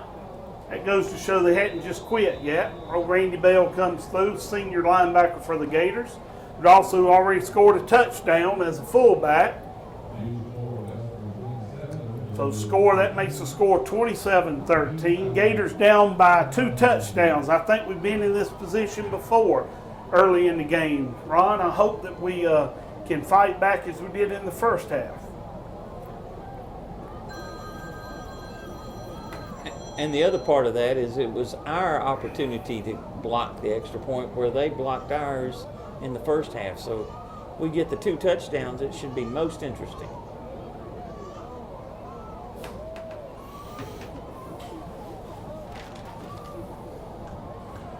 So here early in the second half, third quarter, the Gators are down 27-13, preparing to take the kickoff from the Rebels. As we line up for the kickoff return, we'll have number 20 Crisco back as the receiver, number 14 Munn, number 7 Lawrence. Randy Bell is set up in the middle.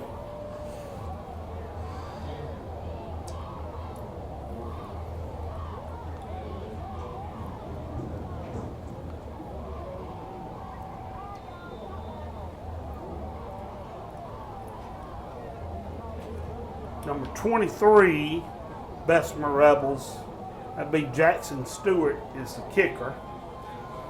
And there's the kick, and he gets a deep one. Crisco's going to receive it on about the 5, bring it forward. He's up to the 20 and down about the 24-yard line. So that will bring us up. The Gators will start this series first down and 10 on about the 23-yard line.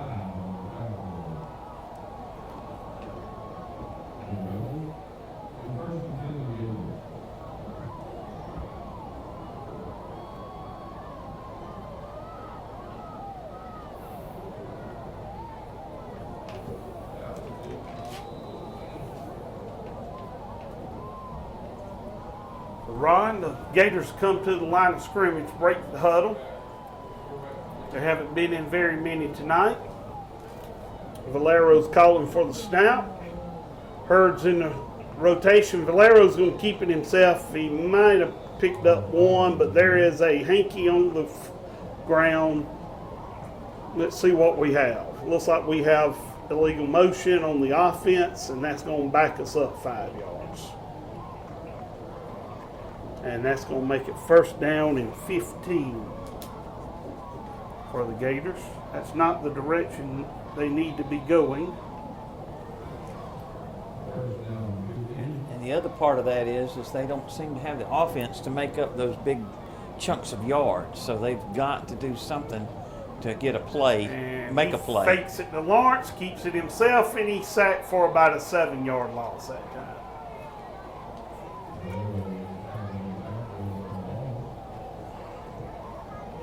Right, I'm not a football coach, but at some point you're gonna have to start letting somebody else run the ball besides the quarterback. He's had some good runs tonight, but I haven't seen Munn carry the ball very many times tonight. He fumbled, and they picked it up, and I think that might be one reason he may not be touching the ball that much. Valero back to pass, rolls out, leaves the pocket. He's going to fake a pass and run, and doesn't quite make it back to the original line of scrimmage. That's going to bring up third down and 11. Third down and 11 for the Gators. Maybe 12. And I guess he stepped out of bounds is what happened there, so that's why he only got the credit. I agree with you, it's 3rd and 12 now. Gators come to the line of scrimmage, and Valero's calls for the snap, drops back, he's being rushed again, stumbles out, stops, and he's going to be dropped again about the line of scrimmage. Going to bring up 4th down and about 12. And the Gators will bring on the kick team. We'll be punting this away, and hopefully we'll get a good bounce.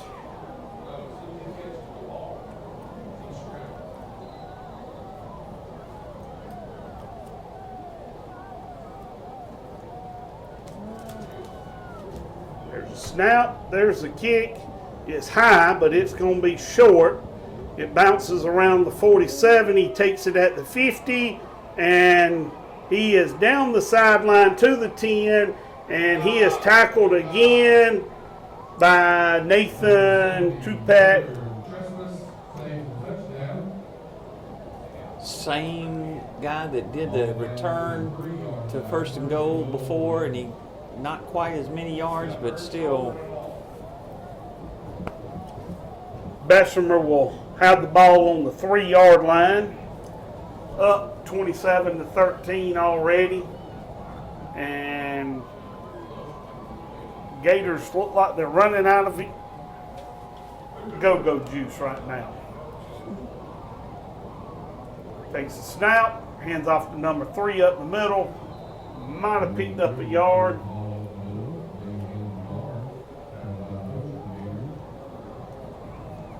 Second and goal, he got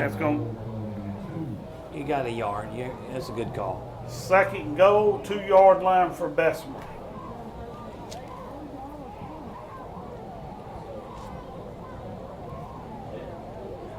And for some reason, the play clock is not moving.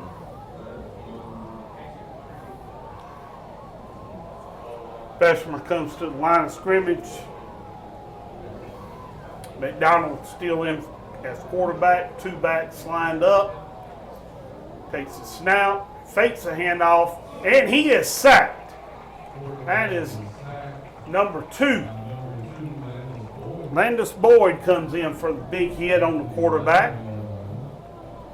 Backs him up quite a few yards to about the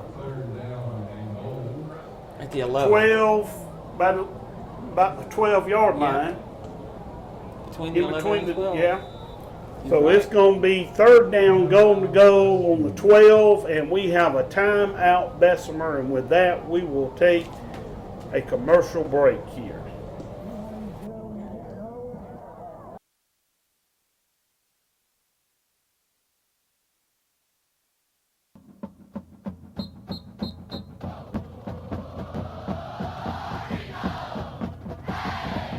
Hello everybody, I'm Jay Coulter and I'll be your host for Track 'em Tigers, a weekly look at your defending SEC Western Division champions. This season I'll be joined by guests from around the community that love Auburn football as much as you do. As usual, there are high expectations on the Plains. We'll look ahead to Saturday and get you ready for a big day of Tiger football. Join me each Thursday at 8:30 p.m. and again on Saturday at 12:30 p.m. right here on CTVBeam as Auburn makes another title run. War Eagle.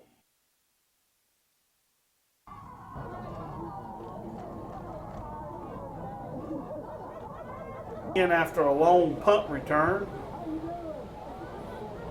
Bessemer has the ball on about the 12-yard line. It's going to be 3rd down, goal to go on the 12. They started this on the 3-yard line, moved it to the 2, got dropped for a sack, and there's a handoff to number 27 sweeping around the left, and he is tripped up around the side by number 18, Skylar Palumbo. Palumbo stops a big play there, brings up 4th down, about 9, goal to go on 9, but Bessemer's going to go for the 3 points. They're going to attempt the field goal here. Be about a 19-yard attempt.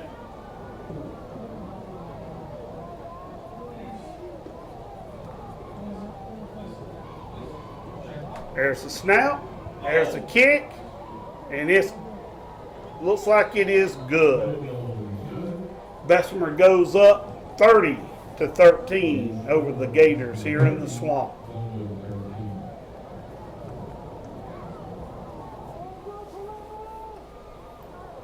You know, even though Bessemer scored on that, it could have been a lot worse. That was 1st and goal at the 3, and all they did was get a field goal. So obviously the defense stiffened up there. As I was really concerned about that wide run by 27 who had the 2 punt returns, but they made a great open field tackle and prevented them from getting 7 and held them to a short field goal.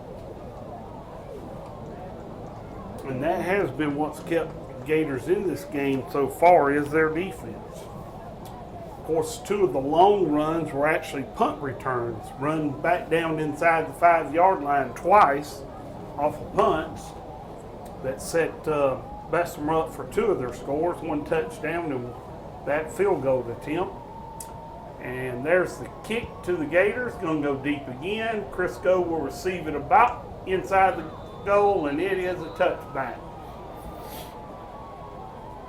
That'll come out to the 20-yard line, and the Gators will start this series down, 1st down and 10 on their own 20-yard line.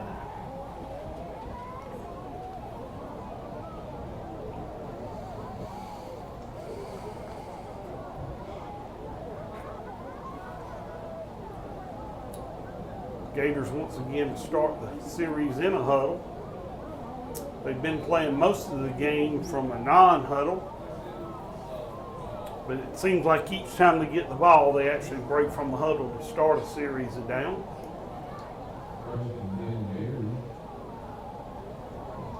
Valero takes the snap, and that time he hands off to Hurd, who comes around the corner and breaks 2 tackles. And he is tripped up about the 30-yard line, brought down around the 31-yard line. That was a good long run for Hurd, number 4. Gators will start 1st down and 10 on their own 31-yard line. Valero takes the snap. He hands off to Lawrence around the left side. Lawrence cuts it back inside. Picks up a couple of yards, but there is a yellow hanky on the field. Let's see what the call is here. Would have been a pickup of about 4 yards, but we've got holding against the Gators. And that will back it up. That's a spot foul, so we'll have a kind of a different, it won't be just 1st and 20, it'll be. So it is going to be on about the 24-yard line. We'll call that 1st down. It's 17. 17 yards. Gators come to the line of scrimmage. Valero in at quarterback still. Hurd in motion. And he fakes to Hurd, keeps it himself, runs out to the right, keeps running. And he picks up those 17 yards, I believe. Or he's going to be out close to the 1st down around the 40-yard line. Maybe shy about a yard. Well, he said he stepped out of bounds on the 40, I think, but he sure looked like he got it. But it's 2nd and 1. That's better than 1st and 17. 2nd and 1. He hands off to Lawrence. Lawrence ducks his head and picks up the yards needed plus a couple of extra. That's going to move the sticks for us again. We'll have 1st down and go. On the 1st down and 10 yards to go on the 42-yard line.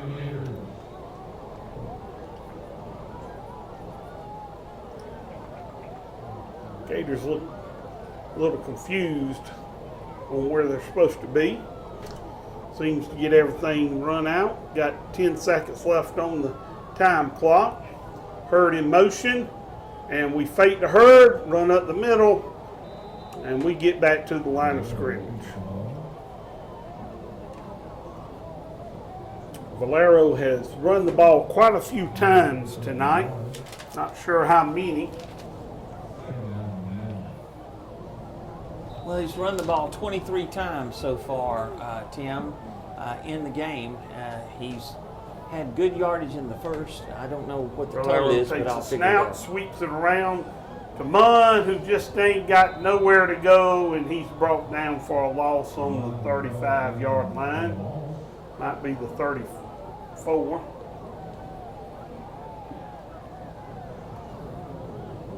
And that will bring up 3rd down and about 16 or 17 yards. And that will end the 3rd quarter. Bessemer 30, Gators 13. And with that, we will take a commercial break here.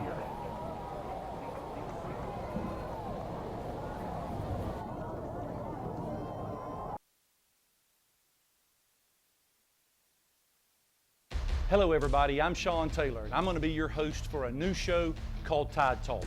Join me each week right here on Channel 207, starting at 8 p.m. on August the 30th. It's going to be another great year for some Alabama football, as me and a guest will break down the Alabama Crimson Tide as they begin the 2018 season and make a run for yet another national title. Look for me every week right here on Channel 207, starting on August the 30th. And roll Tide.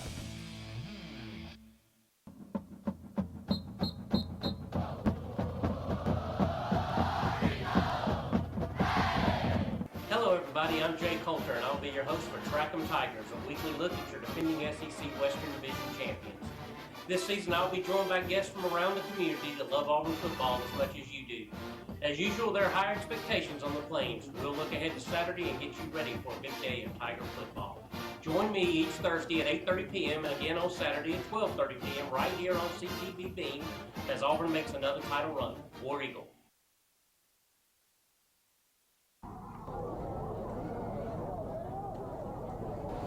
We welcome you back to the swamp.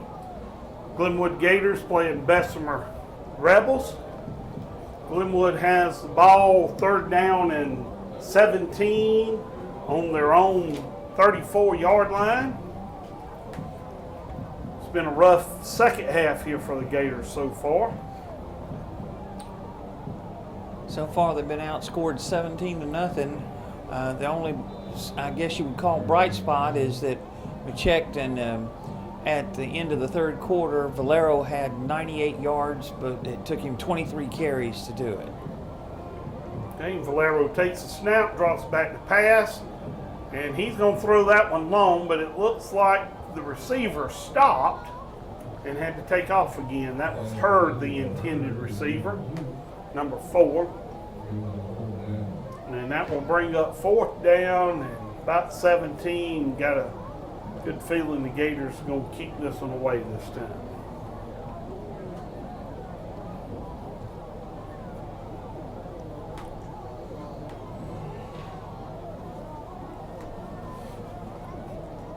Punt team runs out on the field.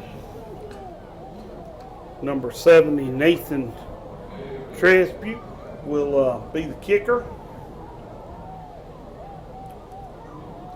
Nathan's had a rough night as kicker so far. He gets a good kickoff. He kicks it away from him, gets a roll. It rolls out of bounds about the 25-yard line, and it gets marked at the 26-yard line of the Bessemer Rebels. So they'll start their series down. First down and 10 on the 26-yard line. I don't know if you noticed, but they took a look at where 27 was set up for the return and kicked it exactly away from him. Yeah, I believe I would have kicked it as far away from him as I could have too, Ron. He has had some tremendous runs tonight. Bessemer Rebels come to the line of scrimmage. Number 6, McDonald's quarterback.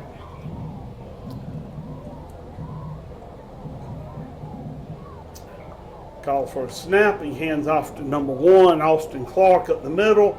Austin breaks several tackles before he's finally brought down around the 43-yard line. He's brought down by number 9, Carter Cummins of Glenwood Gators. It's a gain of 17. 17-yard gain. Brings up first down and 10 on the 43-yard line. Bessemer comes to the line of scrimmage. McDonald calls for the snap. He's back to pass. Going to roll out to the right. Tosses it out. It is caught. But they call that a reception on the sideline. That was a tiptoe reception on the sideline by the receiver.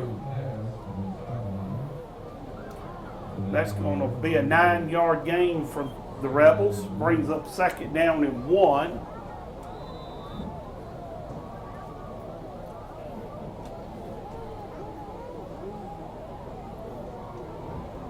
Takes the snap. He's going to throw this one a little longer, and he overthrows his receiver, intended for number 20. Number 27, I believe it is. Josh McMillan overthrew him a yard or two. But when you're third down and short, or second down and short in that case, it's a good time to go for a long one. This brings up third down and short, less than a yard to go.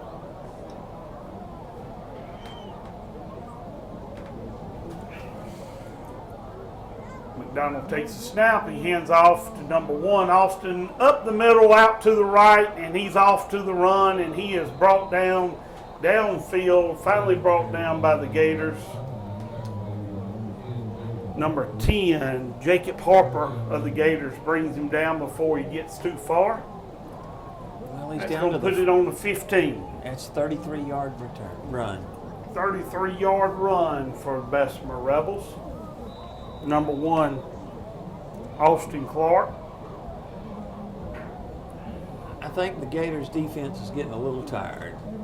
And they have brought Austin out and put Justin Jones in the backfield to replace him. They hand off to Justin Jones, runs the same play, bounces it outside, makes a couple of cuts, and he's brought down by a host of Gators.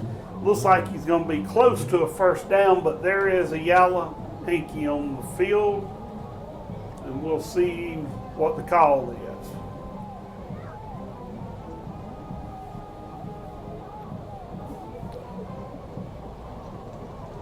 Holding Bessemer. That will bring the ball back. That's fortunate because it really did look like Jones got the first down on the run with the cut, but they're going to bring it back, I'm sure, because of that. So it'll be a first down and see where they walk it, and it'll be marked off, set back, brings it up first. Be first and 12. First down and 12 for Bessemer. McDonald takes a snap, looks like he's setting the pass, rolls around, he flicks it out to the middle where he has a receiver that catches it. Number 14, Dylan Lee, catches it down around the 10-yard line. That will bring up second down and 4. Picked up about 7 or 8 yards on that play. It got 8 officially. 8 yards. Bring up second down and 4. And that's his 10-yard line. That was his first reception too. So I've noticed they've been hitting a bunch of different receivers this second half. Yes, they have. And that's a quick pass out to number 20, who fumbles the ball, and it is recovered by Bessemer, it looks like. Number 14 of Bessemer comes up with a fumble. Dylan Lee. That's going to rest it on about the 5-yard line, and that's going to be third down and real short.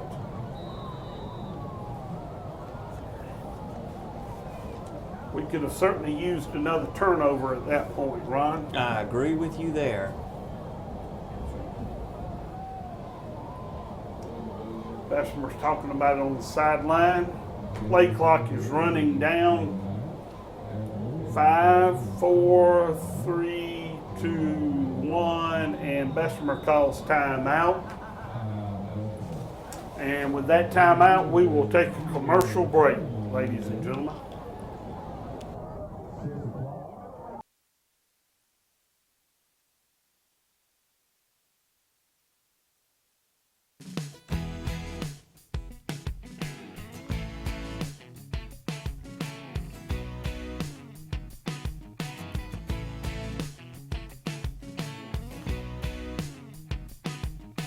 Life's too short to go slow.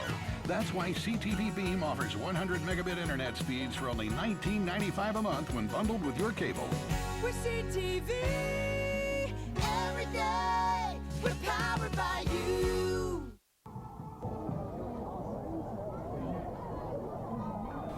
And we're back live here in the swamp.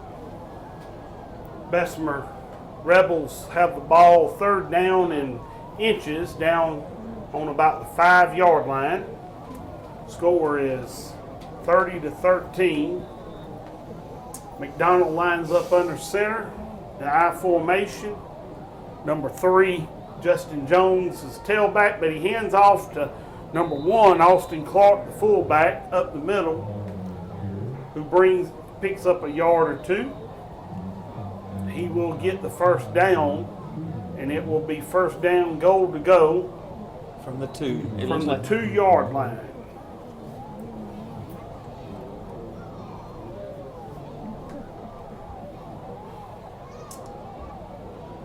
Rebels break the huddle. Line back up in that same I formation with Austin Clark as fullback and Justin Jones the tailback. McDonald under center, hands off to Justin Jones, who sneaks through, squeezes through, and he is in for a touchdown. Rebels go up on the Gators 36-13 with that touchdown. We'll line up for the point after attempt.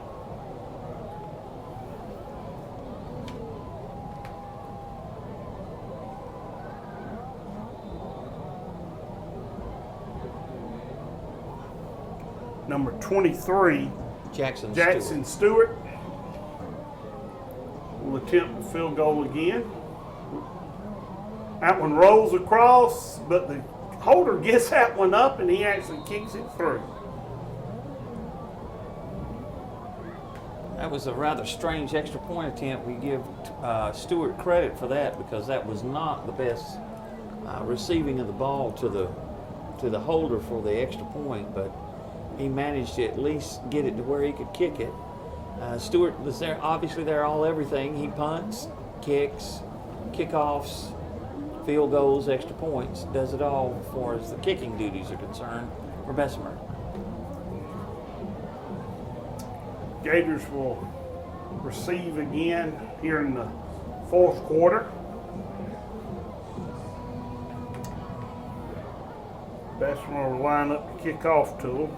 You know, Ron, the Gators will actually travel to play next week out of town. And they will be playing Morgan, at Morgan.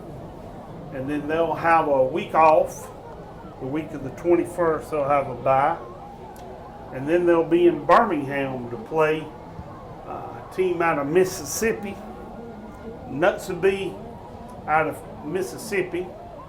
And kickoff was received by the Gators, run down to the 32-33 yard line, and that's where the Gators will start this series of downs. First down and 10 on the 32-yard line.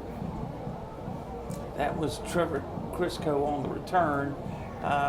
Unfortunately, they just haven't been able to get that big play, whereas Bessemer has. We hope that they could do something, but it looks like there's a little bit of lack of intensity right now. They're doing the best they can, of course, but there's just a lack of intensity a little bit. Gators are still looking for a call from the sideline. There's a snap. He fakes a handoff. He rolls to the right, rolls to the left, and he is being chased and brought down. Dropped for a loss on about the 30-yard line. That'll bring up second down. Lost probably 2 yards on that play. Second down and 12.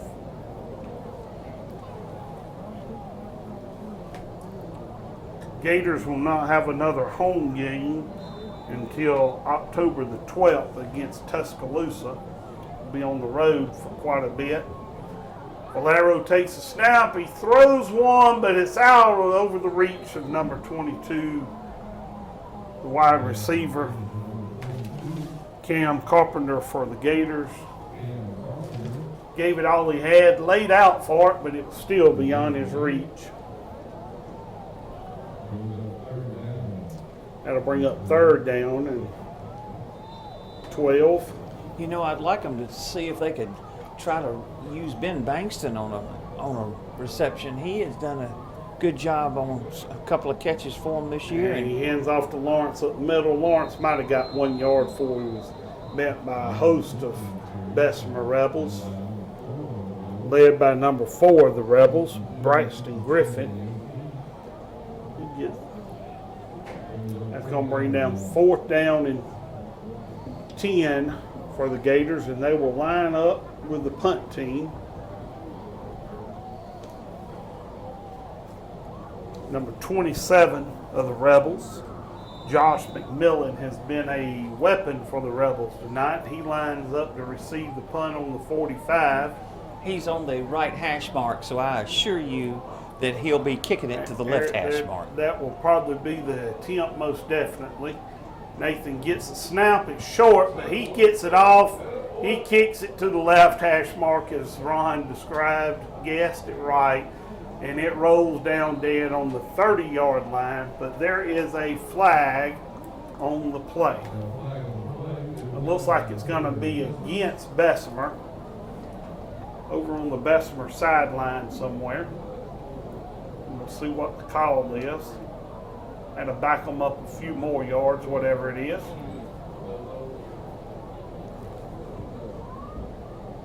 Yeah, the punt had already happened, so it was on the actual punt play, not personal foul against Bessemer.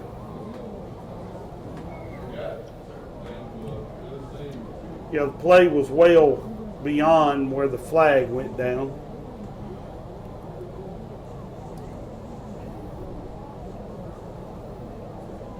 They're going to mark it down on the, it's like the 15-yard line. Be 1st down and 10, 15-yard line for the Bessemer Rebels. And we have a timeout here.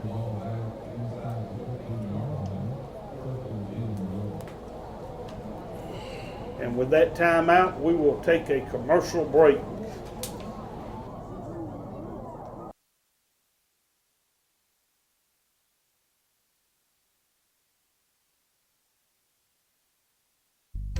It's a beautiful time of year, and more people are enjoying the outdoors thanks to CTVBeam.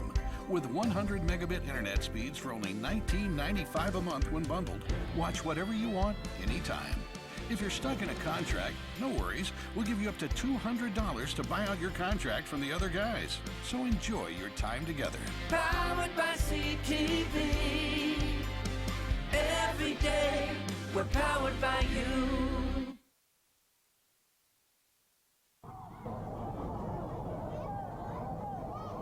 And we're back live with you here. 1st down and 10 on the 15-yard line for the Bessemer Rebels.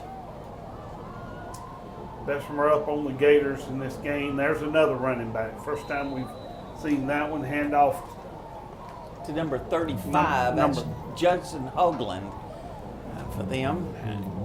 And this part of the game, we're not surprised to see that. Starting to see a lot of clean jerseys on the field, but we have an injury timeout. Someone from the Gators down on the field right now. And with that, we're going to take another commercial break, and we'll be back with you shortly.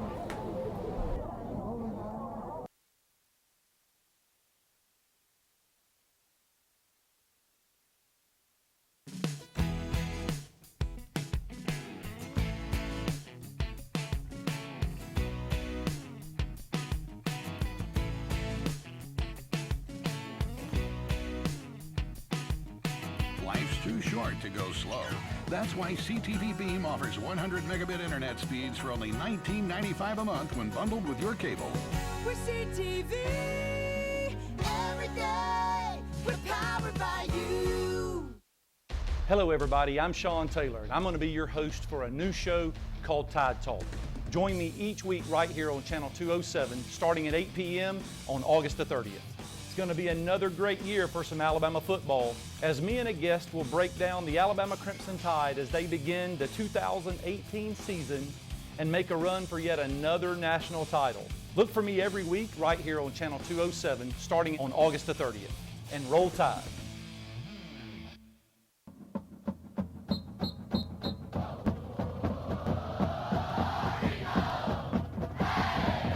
Hello everybody, I'm Jay Coulter and I'll be your host for Track 'em Tigers, a weekly look at your defending SEC Western Division champions. This season I'll be joined by guests from around the community that love Auburn football as much as you do.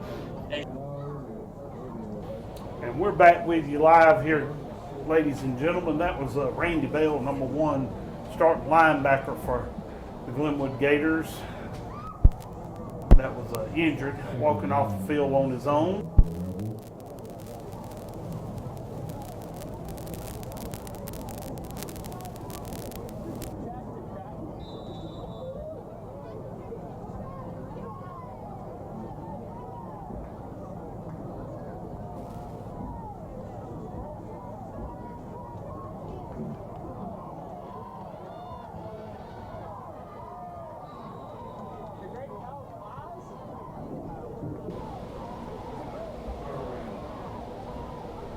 Number 14 was the receiver. That was Dylan Lee. Justin Jackson, number 3 of the Gators, was in on that tackle. I think the play actually failed to gain. All he did, even though he broke a tackle, was just get back to the original line of scrimmage. Looks like it's going to be 3rd and 7 again on about the 18-yard line, just beyond the 18. Bessemer comes to the line of scrimmage. He hands off to number 35, who picks up 1 or 2 yards, finally brought down by the Gators. Number 32 of the Gators on that tackle, Trent Edwards. That's Hoagland again, but they called a false start, and that, I think he had actually run for the first down, but it's going to be negated by the penalty, it looks like. We'll back them up. Let's try it again. They'll start marking it off around the 18-yard line.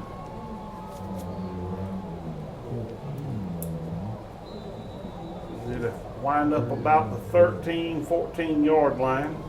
It'll be 3rd down and 12 for the Raiders, for the Rebels, that is. Trying to change your name already. Bessemer Rebels come to the line of scrimmage. See a bunch of new jerseys out there. There's a snap and there's a handoff. He picks up a couple of yards before he's brought down. Number 21 of the Rebels carried it that time.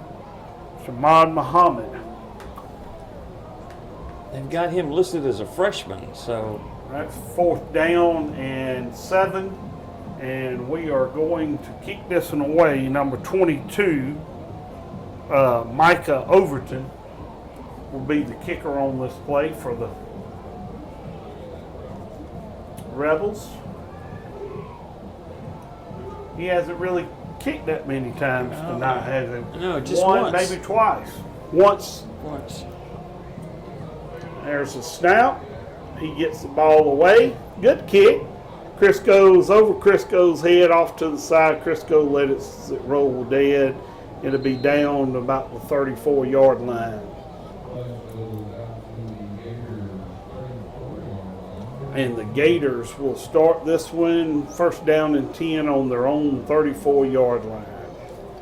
That's a strong 48-yard punt for Bessemer, so that kind of backed up Glenwood a little bit more than they would wanted, because they had them back down deep in the territory, but that 48-yard punt kind of changed the field.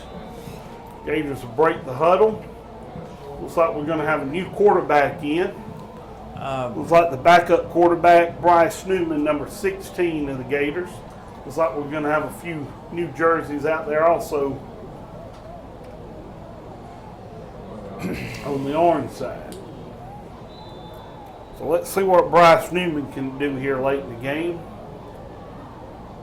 Newman takes the snap, drops back, throws a nice, beautiful pass out to number 4, Hurd, who makes a maneuver here and there and gets it down to about the 44, and then there is a flag thrown on the play. Looks like it's going to be a late hit. They mark it at the 45, and the late hit's going to be tacked onto that.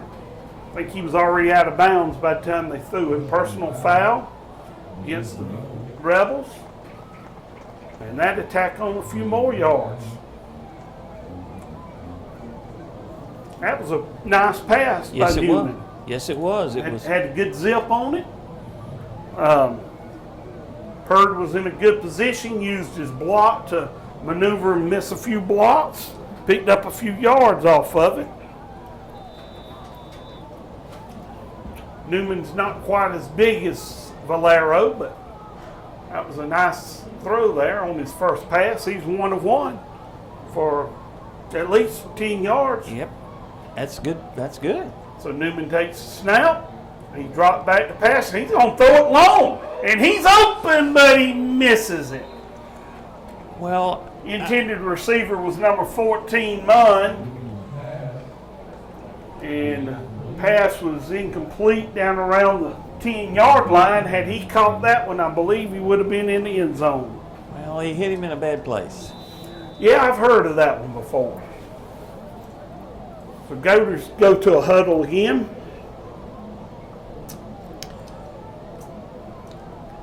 Newsom still in at quarterback. Newsom takes the snap. He throws a nice pass out in the flats to number 4, Hurd again. And he's going to pick up about 7 or 8 yards off of that one. That's going to bring up 3rd down and 2 or 3 yards, according to where they mark it. It will be 3rd down and 2 for the Gators.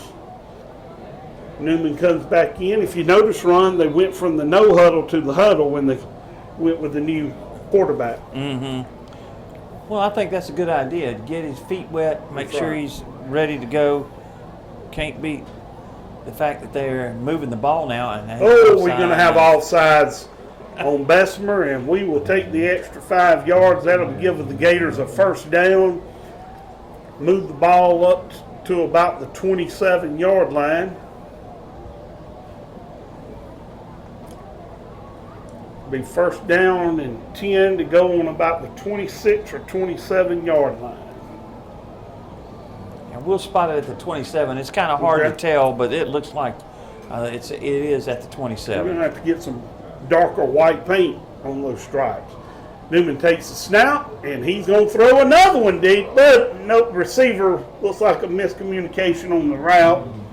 Munn's complaining about something with the defender, but that one was not going to be caught by anybody. That'll bring up 2nd down and 10.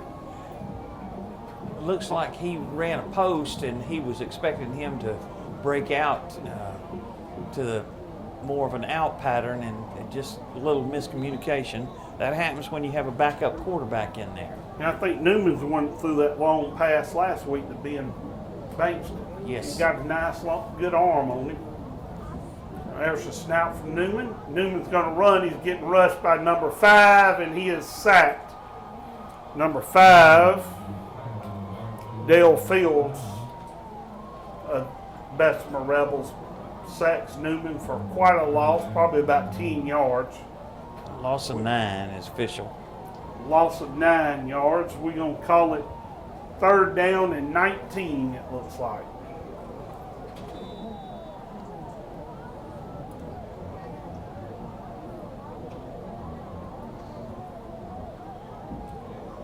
Gators come back to the line of scrimmage. This time they leave a back in the backfield. Going to defend. And there's going to set up a screen in the middle. Number 22 of the Gators, Cam Carpenter. He breaks loose. He's still running. And he is finally brought down out of bounds somewhere around the 15-yard line.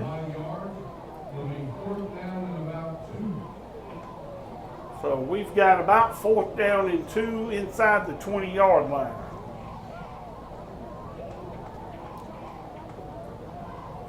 That's a nice 17-yard gain on a long play, and Carpenter showed some moves there, didn't he? That was a good running by Cam Carpenter there. And Newman throws another quick pass out to Cam Carpenter, picks up the 1st down and still runs it, gets it down inside the 10-yard line, and that'll bring up a 1st down goal to go for the Gators inside the 10. Going to be marked just inside the 10-yard line for the Gators.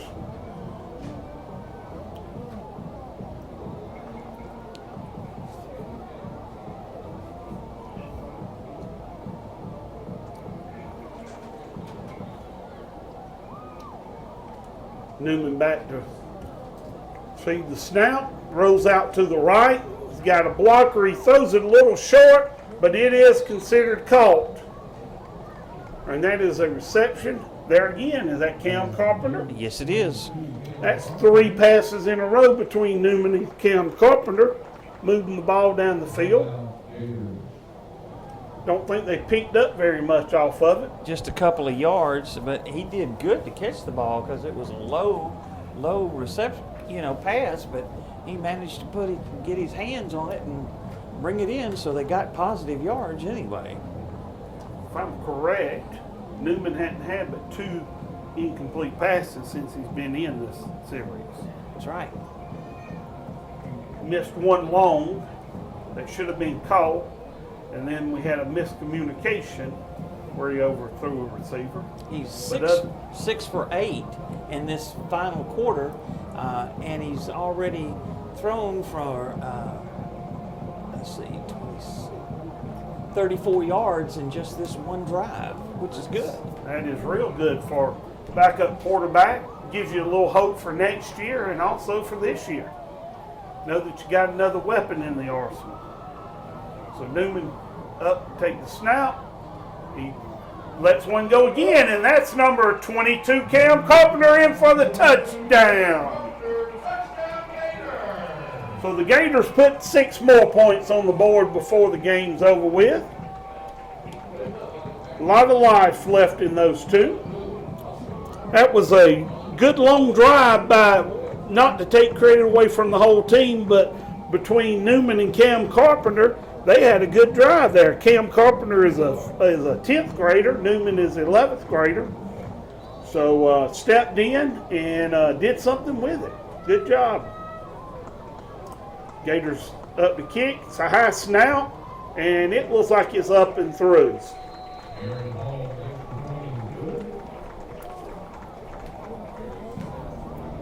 Well, that makes it 37-20 Bessemer Rebels. Right, but the main thing is they put some fresh faces out there that moved the ball and were willing to do something. They actually Bessemer started putting back their starters when they started moving the ball. I didn't notice that. Huh? Yes, they did.